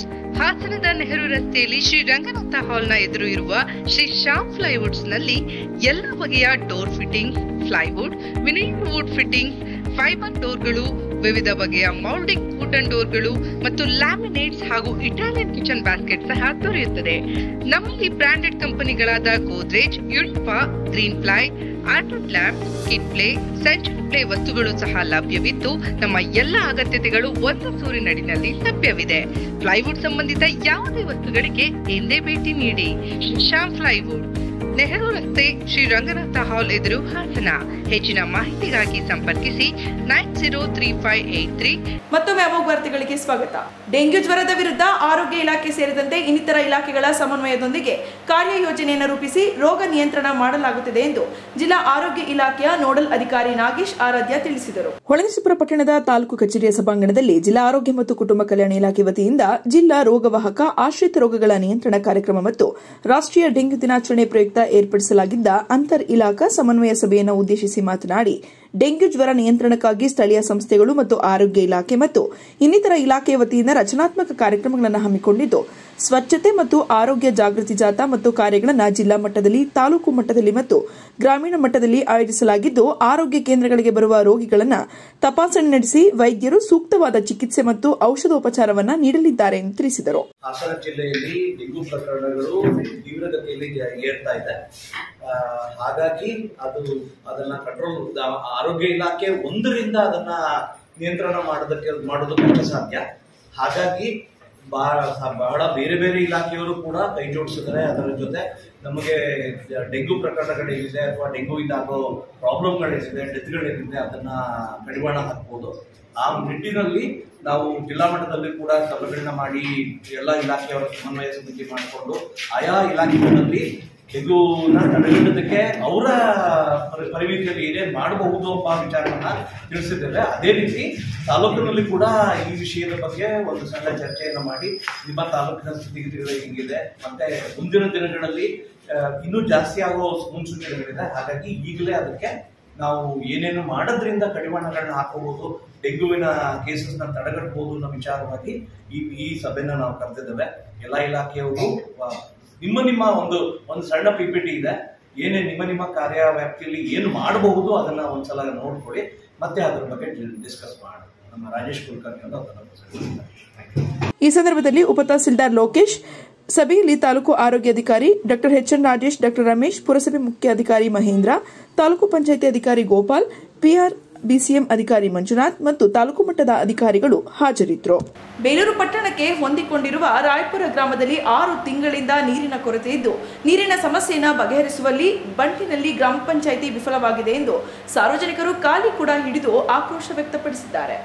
ಸ್ಥಳೀಯ ನಿವಾಸಿಗಳು ಕುಡಿಯಲು ನೀರಿಲ್ಲದೆ ಅಧಿಕಾರಿಗಳಿಗೆ ಹಿಡಿಶಾಪ ಹಾಕಿದ್ದಾರೆ. ಯಗಚಿ ಜಲಾಶಯವು ಹತ್ತಿರವಿದ್ದು ನೀರಿಲ್ಲದೆ ರಾಯಪುರ ಗ್ರಾಮಸ್ಥರು ಪರದಾಡುತ್ತಿದ್ದಾರೆ. ಹಲವಾರು ಬಾರಿ ಸಂಬಂಧಪಟ್ಟ ಅಧಿಕಾರಿಗಳಿಗೆ, ಗ್ರಾಮ ಪಂಚಾಯಿತಿ ಅಧ್ಯಕ್ಷರಿಗೆ ಮನವಿ ಮಾಡಿದರೂ ಈ ವಿಚಾರ ಸಂಬಂಧಪಟ್ಟಂತೆ ಯಾವುದೇ ಕ್ರಮ ಕೈಗೊಳ್ಳುತ್ತಿಲ್ಲ. ವಿಪರ್ಯಾಸ ಏನೆಂದರೆ, ಇದೇ ರಾಯಪುರ ಗ್ರಾಮ ಪಂಚಾಯಿತಿ ಸದಸ್ಯ ಅಧ್ಯಕ್ಷ ಆಗಿರೋದ್ರಿಂದ ಗ್ರಾಮದ ಅಭಿವೃದ್ಧಿಗೆ ಹಗಲಿರುಳು ದುಡಿದು ಮಾದರಿ ಗ್ರಾಮ ಮಾಡುತ್ತಾರೆ ಎಂದು ಬಹಳ ನಿರೀಕ್ಷೆಯಲ್ಲಿದ್ದ ಗ್ರಾಮಸ್ಥರಿಗೆ ನಿರಾಸೆ ಉಂಟಾಗಿದೆ. ಈ ಸಂದರ್ಭದಲ್ಲಿ ಮಾತನಾಡಿದ ಕರ್ನಾಟಕ ವೀರ ಕನ್ನಡಿಗ ತಾಲೂಕು ಅಧ್ಯಕ್ಷ ರವಿ, ಅಧ್ಯಕ್ಷರಾದ ಧನಂಜಯರವರು ಸಮಸ್ಯೆಯನ್ನು ನೋಡಿಕೊಂಡೇ ಓಡಾಡುತ್ತಿದ್ದಾರೆ. ಮೊದಲೇ ಇದ್ದ ಮೋಟರ್ ಅನ್ನ ಕೊಳವೆ ಬಾವಿಯಿಂದ ಎತ್ತಿ ಅದೇ ಹಳೆಯ ಮೋಟಾರ್ಗೆ ಬಣ್ಣ ಬಳಿದು ಹೊಸದೆಂದು ಹೇಳಿ ಸರ್ಕಾರದ ಖಜಾನೆಗೆ ಲಕ್ಷಾಂತರ ರೂಪಾಯಿ ವಂಚಿಸಿದ್ದಾರೆ. ಹಾಗೂ ಇವರ ಅವಧಿಯಲ್ಲಿ ಭಾರೀ ಅವ್ಯವಹಾರ ನಡೆದಿರುವ ಮೇಲ್ನೋಟಕ್ಕೆ ಕಂಡುಬಂದಿದ್ದು, ಹಾಗಾಗಿ ಸಂಬಂಧಪಟ್ಟ ಮೇಲಾಧಿಕಾರಿಗಳು ತನಿಖೆ ನಡೆಸಿ ಈ ಸಮಸ್ಯೆ ಬಗೆಹರಿಸಬೇಕು. ಇಲ್ಲವೆಂದರೆ ಗ್ರಾಮ ಪಂಚಾಯಿತಿ ಎದುರು ಪ್ರತಿಭಟನೆ ನಡೆಸಿ ಲೋಕಾಯುಕ್ತರಿಗೆ ದೂರು ನೀಡಲಾಗುವುದೆಂದರು. ಇದನ್ನ ರೆಸ್ಪಾನ್ಸ್ ಕೊಡ್ತಿಲ್ಲ, ಎಲ್ಲ ಉಡಾಪುತ್ರ ಹೇಳ್ತಾರೆ. ಹಾಗಾಗಿ ಬೇಲೂರು ಇರೋದು 1 ಕಿಲೋಮೀಟರ್ ದೂರ ಇರೋದು, ಡ್ಯಾಮ್ ಹತ್ರ ಇದೆ. ಡ್ಯಾಮ್ ಹತ್ರ ಇದ್ರೂ ಕೂಡ ನಮಗೆ ನೀರಿನ ಸಮಸ್ಯೆ ಇನ್ನೂ ನಮಗೆ ಹೋಗಿಲ್ಲ. ಇದು ಇಡೀ ಗ್ರಾಮದಲ್ಲಿ 100ರಿಂದ 110 ಮನೆ ಗ್ರಾಮ ಇದೆ. ಇಲ್ಲಿ 60 ಕಿಲೋಮೀಟರ್ ದೂರದಿಂದ ಅಲ್ಲಿಂದ ನೀರು ಹೊತ್ಕೊಂಡು ಬರಬೇಕು ಇವರು. ಈಗ ಒಂದೇ ಒಂದು ನೆಲ್ಲಿನಿಂದ ಮಾಮೂಲಿ ಈಗ ಆಲ್ರೆಡಿ ಇದ್ದಂಥ ಇದಕ್ಕೆ ಬೋರ್ಗೆ ಆ ಮೋಟ್ರ್ ಇದ್ದಂಥದ್ದು ಹಳೆ ಮೋಟ್ರನ್ನ ಎತ್ಕೊಂಡು ಇವರು ಇನ್ನೊಂದನ್ನು ಯಾವುದೋ ಒಂದು ಹಳೆಯದನ್ನು ಅದಕ್ಕೆ ಪೈಂಟ್ ಎಲ್ಲ ಮಾಡಿಬಿಟ್ಟು ಇದು ಅಂತೇಳಿ ಹೊಸ ಮೋಟ್ರ್ ಅಂತೇಳಿ ತಿಳಿಸಿದ್ದಾರೆ. ಹೊಸ ಮೋಟ್ರ್ ಅದನ್ನು ನೋಡಿದ್ರೆ ನೀರು ಎತ್ತಕ್ಕಾಗ್ತಿಲ್ಲ. 3 HP ಇದೆ, 2 HP ಇದೆ. ಅದು ಅದಕ್ಕೆ 12 HP ಆಲ್ರೆಡಿ ಇದು ಬೇಕು ಅದಕ್ಕೆ ಮೋಟ್ರು. ಹಂಗಿದ್ರೆ ನೀರು ಅದನ್ನು ಎತ್ತುತ್ತೆ. ಅದು ಬಿಟ್ಟರೆ 3 HP ಇದೆ, 2 HP ಇದೆ ನೀರು ಇದು ಮೋಟ್ರ್ ಹಾಕ್ಬಿಟ್ಟು ಹೊಸ ಮೋಟ್ರು ಅಂತ ಹೇಳ್ಬಿಟ್ಟು ಹಳೆ ಮೋಟ್ರಿಗೆ ಪೈಂಟ್ ಮಾಡಿ ಇವರೆಲ್ಲ ಈ ಥರ ಮಾಡ್ಬಿಟ್ಟು ಆಲ್ಟರ್ನೇಟ್ ಮಾಡಿಬಿಟ್ಟು ಮಾಡಿದ್ದಾರೆ. ಅದನ್ನು ಯಾರು ಕೇಳೋಕ್ಕೋ ಇಲ್ಲ, ನಮಗೆ ಇವ್ರ ಗ್ರಾಮಸ್ಥರು ಗೊತ್ತಿಲ್ಲ. ಅದು ನೀರಿನ ಸಮಸ್ಯೆಯಿಂದಿತ್ತು 6 ತಿಂಗಳಿಂದಲೂ ಈ ಥರ ಇದೆ. ಹಾಗಾಗಿ ಈ ನೀರಿನ ಸಮಸ್ಯೆಗೆ ಸಂಬಂಧಪಟ್ಟಂಥ ಅಧಿಕಾರಿಗಳು ಇದ್ದ ಕಡೆ ಗಮನಿಸ್ಬಿಟ್ಟು ನೀರಿನ ಸಮಸ್ಯೆ ಬಗೆಹರಿಸಬೇಕಂತೇಳಿ ರಾಯಪುರ ಗ್ರಾಮಸ್ಥರ ಪರವಾಗಿ ಕೇಳ್ಕೊಂತಿದ್ದೀವಿ. ಈ ಸಂದರ್ಭದಲ್ಲಿ ರಾಘವೇಂದ್ರ, ಲೋಕೇಶ್, ಚಿಕ್ಕಮ್ಮ ಹಾಗೂ ಗ್ರಾಮಸ್ಥರು ಹಾಜರಿದ್ದರು. ಕರ್ನಾಟಕ ಸರ್ಕಾರ ಭಗೀರಥಿ ಜಯಂತಿ ಕಾರ್ಯಕ್ರಮವನ್ನು ಮಾಡಬೇಕೆಂಬ ಆದೇಶ ಹೊರಡಿಸಿದ ದಿನದಿಂದಲೂ ನಮ್ಮ ಉಪ್ಪಾರ ಸಮುದಾಯಕ್ಕೆ ಒಂದು ಸಮುದಾಯ ಭವನವಿಲ್ಲದೆ ಸಾರ್ವಜನಿಕ ಸ್ಥಳದಲ್ಲಿಯೇ ನಡೆಸಿಕೊಂಡು ಬರುತ್ತಿದ್ದೇವೆ ಎಂದು ಹೊಳೆನರಸೀಪುರ ತಾಲೂಕು ಉಪ್ಪಾರ ಸಂಘದ ಅಧ್ಯಕ್ಷ ಡಿ ಮಂಜೇಗೌಡ ತಿಳಿಸಿದರು. ಹೊಳೆನರಸೀಪುರ ಪಟ್ಟಣದ ಕವರ್ಡೆಕ್ ಸ್ಥಳದಲ್ಲಿ ಸರ್ಕಾರಿ ಕಾರ್ಯಕ್ರಮವಾದ ಭಗೀರಥ ಜಯಂತಿ ಕಾರ್ಯಕ್ರಮದಲ್ಲಿ ಭಾವಚಿತ್ರಕ್ಕೆ ಪುಷ್ಪಾರ್ಚನೆ ಸಲ್ಲಿಸಿ ನಂತರ ಮಾತನಾಡಿದರು. ಹಲವಾರು ವರ್ಷಗಳಿಂದಲೂ ಸಹ ನಮ್ಮ ಉಪ್ಪಾರ ಜನಾಂಗಕ್ಕೆ ಸಮುದಾಯ ಭವನವಾಗಲಿ ಒಂದು ರಾಮ ಮಂದಿರವಾಗಲಿ ನಿರ್ಮಾಣವಾಗಿಲ್ಲ. ನಮ್ಮ ಜನಾಂಗದವರು ಸುಮಾರು 3,000 ಕುಟುಂಬಗಳು ವಾಸವಿದ್ದೇವೆ. ಸಾರ್ವಜನಿಕ ಸ್ಥಳದಲ್ಲಿ ಕಾರ್ಯಕ್ರಮ ಆಯೋಜಿಸಿದ ಸಂದರ್ಭದಲ್ಲಿ ಸಾರ್ವಜನಿಕರಿಂದ ವಿರೋಧವಿದ್ದರೂ ಸಹ ಅವರುಗಳ ಮನವೊಲಿಸಿ ಸರ್ಕಾರದ ಕಾರ್ಯಕ್ರಮವನ್ನು ಆಚರಿಸುತ್ತಾ ಬಂದಿದ್ದೇವೆ. ಮುಂದಾದರೂ ಸಹ ಸರ್ಕಾರ ಸಮುದಾಯ ಭವನಕ್ಕೆ ಒಂದು ನಿವೇಶನ ಒದಗಿಸಿಕೊಡುವುದಾಗಲಿ ನೀಡುವುದಾಗಲಿ ಅನುದಾನವನ್ನು ನೀಡುವುದಾಗಲಿ ಮಾಡಿಕೊಡಬೇಕೆಂದು ವಿನಂತಿಸುತ್ತಾ ಭಗೀರಥ ಜಯಂತಿಯನ್ನ ಮುಂದೂ ಸಹ ಆಚರಣೆ ಮಾಡಿಕೊಂಡು ಹೋಗುವುದಾಗಿ ತಿಳಿಸಿದರು. ಉಪ್ಪಾರ ಜನಾಂಗದ ಮುಖಂಡರುಗಳು ಭಗೀರಥ ಜಯಂತಿ ಅಂಗವಾಗಿ ಸಾರ್ವಜನಿಕರಿಗೆ ಪ್ರಸಾದ ವಿನಿಯೋಗ ಮಾಡಿದರು. ನಾನು ಹೊಳೆನರಸೀಪುರ ತಾಲೂಕು ಉಪ್ಪಾರ ಸಂಘದ ಅಧ್ಯಕ್ಷ ಡಿ ಮಂಜೇಗೌಡ ಅಂತ. ಸುಮಾರು ಒಂದು 25 ವರ್ಷದಿಂದ ಈ ಸರ್ಕಾರದ ವತಿಯಿಂದ ನಾವು ಭಗೀರಥ ಜಯಂತಿನ ಆಚರಿಸೋಕ್ಕೆ ಒಂದು ಸರ್ಕಾರ ಗೌರ್ಮೆಂಟ್ ಆಫ್ ಕರ್ನಾಟಕದ ವತಿಯಿಂದ ಇದಾಯಿತು. ಆವಾಗಿಂದಲೂ ನಾವು ಇಲ್ಲೇ ಭಗೀರಥ ಜಯಂತಿನ ಆಚರಿಸ್ಕೊಂಡು ಬರ್ತಾ ಇದ್ದೀವಿ. ಇದುವರೆಗೂ ನಮ್ಮ ಹೊಳೆನರಸೀಪುರ ತಾಲೂಕಲ್ಲಿ ಹೆಚ್ಚು ಕಡಿಮೆ ಅಂದ್ಕೊಂಡು ಒಂದು 3,000 ಜನ ನಾವು ವಾಸ ಇದ್ದೀವಿ. ಆದರೂ ನಮಗಿಲ್ಲೊಂದು ಸಮುದಾಯ ಭವನ ಅಂತ ಇಲ್ಲ. ಇವತ್ತು ನಾವು ಇಲ್ಲಿ ಭಗೀರಥ ಜಯಂತಿನ ನಾವು ಆಚರಿಸ್ತಾ ಇದ್ದೀವಿ ಅನ್ನೋದಕ್ಕೆ ಕಾರಣ ಏನು ಅಂತಂದರೆ ನಮ್ಮದೇ ಆದ ಒಂದು ಪರ್ಟಿಕ್ಯುಲರ್ ಒಂದು ಸಮುದಾಯ ಭವನ ಆಗಲಿ ಅಥವಾ ಒಂದು ರಾಮ ಮಂದಿರ ಆಗಲಿ ಹೊಳೆನರಸೀಪುರ ತಾಲೂಕಲ್ಲಿಲ್ಲ. ಅದರಿಂದ ನಾವು ಈ ಕವರ್ ಡೆಕ್ ಮೇಲೆ ಈ ಸಾರ್ವಜನಿಕ ಸ್ಥಳಗಳಲ್ಲಿ ಇಲ್ಲಿ ಸಾರ್ವಜನಿಕರಿಗೆ ಸಮಸ್ಯೆ ಇದ್ದರೂ ಕೂಡ ಅದನ್ನು ಅವರ ಹತ್ರ ರಿಕ್ವೆಸ್ಟ್ ಮಾಡಿಕೊಂಡು ನಾವು ಇಲ್ಲಿ ಭಗೀರಥ ಜಯಂತಿನ ನಾವು ಆಚರಿಸ್ತಾ ಇದ್ದೀವಿ. ಇನ್ನು ಮುಂದಾದರೂ ಏನಾದರೂ ಸರ್ಕಾರದ ಇದರಿಂದ ಏನಾದ್ರು ನಮಗೆ ಈ ಹಿಂದುಳಿದ ವರ್ಗದ ಇದರಿಂದನೇ ನಮಗೆ ಯಾವ್ದಾದ್ರು ಒಂದು ಸಮುದಾಯ ಭವನಕ್ಕೆ ಒಂದು ಸೈಟು ಅಥವಾ ಒಂದು ಅನುದಾನನ ಏನೋ ಬಂದು ಮಾಡಿಕೊಡ್ತಾರೆ. ಕೇಂದ್ರ ಸರ್ಕಾರದ ಮಹತ್ತರ ಯೋಜನೆಯಾದ ಮಹಾತ್ಮ ಗಾಂಧಿ ರಾಷ್ಟ್ರೀಯ ಉದ್ಯೋಗ ಖಾತರಿ ಯೋಜನೆಯಲ್ಲಿ ಕೂಲಿ ಕೆಲಸ ಮಾಡುವ ಕಾರ್ಮಿಕರ ಮಕ್ಕಳ ಪಾಲನೆ ಪೋಷಣೆಗೆ ಕೊರತೆಯಾಗದಂತೆ ಅಂತಹ ಮಕ್ಕಳ ಹಿತದೃಷ್ಟಿಯಿಂದ ಆ ಯೋಜನೆಯಡಿ ಕೂಸಿನ ಮನೆ ತೆರೆಯಲಾಗಿದೆ ಎಂದು ಹೊಳೆನರಸೀಪುರ ತಾಲೂಕು ಪಂಚಾಯಿತಿ ಕಾರ್ಯನಿರ್ವಾಹಕ ಅಧಿಕಾರಿಗಳಾದ ಕುಸುಮದಾರ್ ಕರೆ ನೀಡಿದರು. ಕೇಂದ್ರ ಸರ್ಕಾರದ ಮಹತ್ತರ ಯೋಜನೆಯಾದ ಮಹಾತ್ಮ ಗಾಂಧಿ ರಾಷ್ಟ್ರೀಯ ಉದ್ಯೋಗ ಖಾತರಿ ಯೋಜನೆಯಲ್ಲಿ ಕೂಲಿ ಕೆಲಸ ಮಾಡುವ ಕಾರ್ಮಿಕರ ಮಕ್ಕಳ ಪಾಲನೆ ಪೋಷಣೆಗೆ ಕೊರತೆಯಾಗದಂತೆ ಅಂತಹ ಮಕ್ಕಳ ಹಿತದೃಷ್ಟಿಯಿಂದ ಈ ಯೋಜನೆಯಡಿ ಕೂಸಿನ ಮನೆ ತೆರೆಯಲಾಗಿದೆ. ಉದ್ಯೋಗ ಖಾತರಿ ಯೋಜನೆ ಕಾಮಗಾರಿಗಳಲ್ಲಿ ಕೆಲಸ ಮಾಡುವ ಕಾರ್ಮಿಕರ ತಮ್ಮ 3 ವರ್ಷದ ಒಳಗಿನ ಕೂಸುಗಳನ್ನು ಈ ಮನೆಗೆ ಕರೆತರುವಂತೆ ತಾಲೂಕು ಪಂಚಾಯಿತಿ ಕಾರ್ಯನಿರ್ವಾಹಕ ಅಧಿಕಾರಿಗಳಾದ ಕುಸುಮದಾರ್ ಕರೆ ನೀಡಿದರು. ಅವರು ತಾಲೂಕಿನ ಬಾಗಿವಾಳು ಗ್ರಾಮ ಪಂಚಾಯಿತಿ ವತಿಯಿಂದ ಕಡುವಿನ ಹೊಸಹಳ್ಳಿ ಗ್ರಾಮದ ಸರ್ಕಾರಿ ಕಿರಿಯ ಪ್ರಾಥಮಿಕ ಪಾಠಶಾಲಾ ಕೊಠಡಿಯೊಂದರಲ್ಲಿ ಸಿದ್ಧಪಡಿಸಿದ ಕೂಸಿನ ಮನೆ ಉದ್ಘಾಟನಾ ಕಾರ್ಯಕ್ರಮವನ್ನು ಜ್ಯೋತಿ ಬೆಳಗಿಸಿ ಉದ್ಘಾಟಿಸಿ ಮಾತನಾಡಿದರು. ಈ ಕೂಸಿನ ಮನೆಯಲ್ಲಿ ಕಾರ್ಮಿಕರ ಮಕ್ಕಳಿಗೆ ಪೌಷ್ಟಿಕಾಂಶ ಭರಿತ ಆಹಾರ ತಿನಿಸು ಹಾಗೂ ಮಕ್ಕಳಿಗೆ ಆಟಿಕೆ ಸಾಮಗ್ರಿಗಳಿದ್ದು 2 ಮಹಿಳಾ ಪಾಲಕರು ಕರ್ತವ್ಯ ನಿರ್ವಹಿಸುತ್ತಾರೆಂದು ತಿಳಿಸಿದರು. ಕೊನೆಯಲ್ಲಿ ಮತ್ತೊಮ್ಮೆ ಹೆಡ್ಲೈನ್ಸ್. ಮಹಿಳಾ ಪೊಲೀಸ್ ಅಧಿಕಾರಿಗಳಿಂದ ಸಂಸದ ಪ್ರಜ್ವಲ್ ರೇವಣ್ಣ ಬಂಧನ, ಅಚ್ಚರಿ ಮೂಡಿಸಿದ ಎಸ್ಐಟಿ ನಡೆ. ಜೂನ್ 4ರಂದು ಎಂಪಿ ಚುನಾವಣೆಯ ಮತ ಎಣಿಕೆ ನಿಮಿತ್ತ ಸೆಕ್ಷನ್ 144 ಜಾರಿ, ಮೊಬೈಲ್ ಬಳಕೆಯಿಲ್ಲ, ಸಂಭ್ರಮಾಚರಣೆ ಮಾಡುವ ಹಾಗಿಲ್ಲ, ಡಿಸಿಸಿ ಸತ್ಯಭಾಮ ಹೇಳಿಕೆ. ಮತ್ತು ಪ್ರಜ್ವಲ್ ರೇವಣ್ಣ ಬಂಧನದಿಂದ ಜೆಡಿಎಸ್ ಪಕ್ಷದ ಮೇಲೆ ಯಾವ ಪರಿಣಾಮ ಬೀರಲ್ಲ, ಎಸ್ಐಟಿ ತನಿಖೆಗೆ ಬೆಂಬಲಿಸುತ್ತೇವೆ, ಜಿಟಿ ದೇವೇಗೌಡ ಹೇಳಿಕೆ. ಮುಂದಿನ ವಾರ್ತಾ ಸಂಚಿಕೆಯೊಂದಿಗೆ ಮತ್ತೆ ಭೇಟಿಯಾಗೋಣ. ವಂದನೆಗಳು.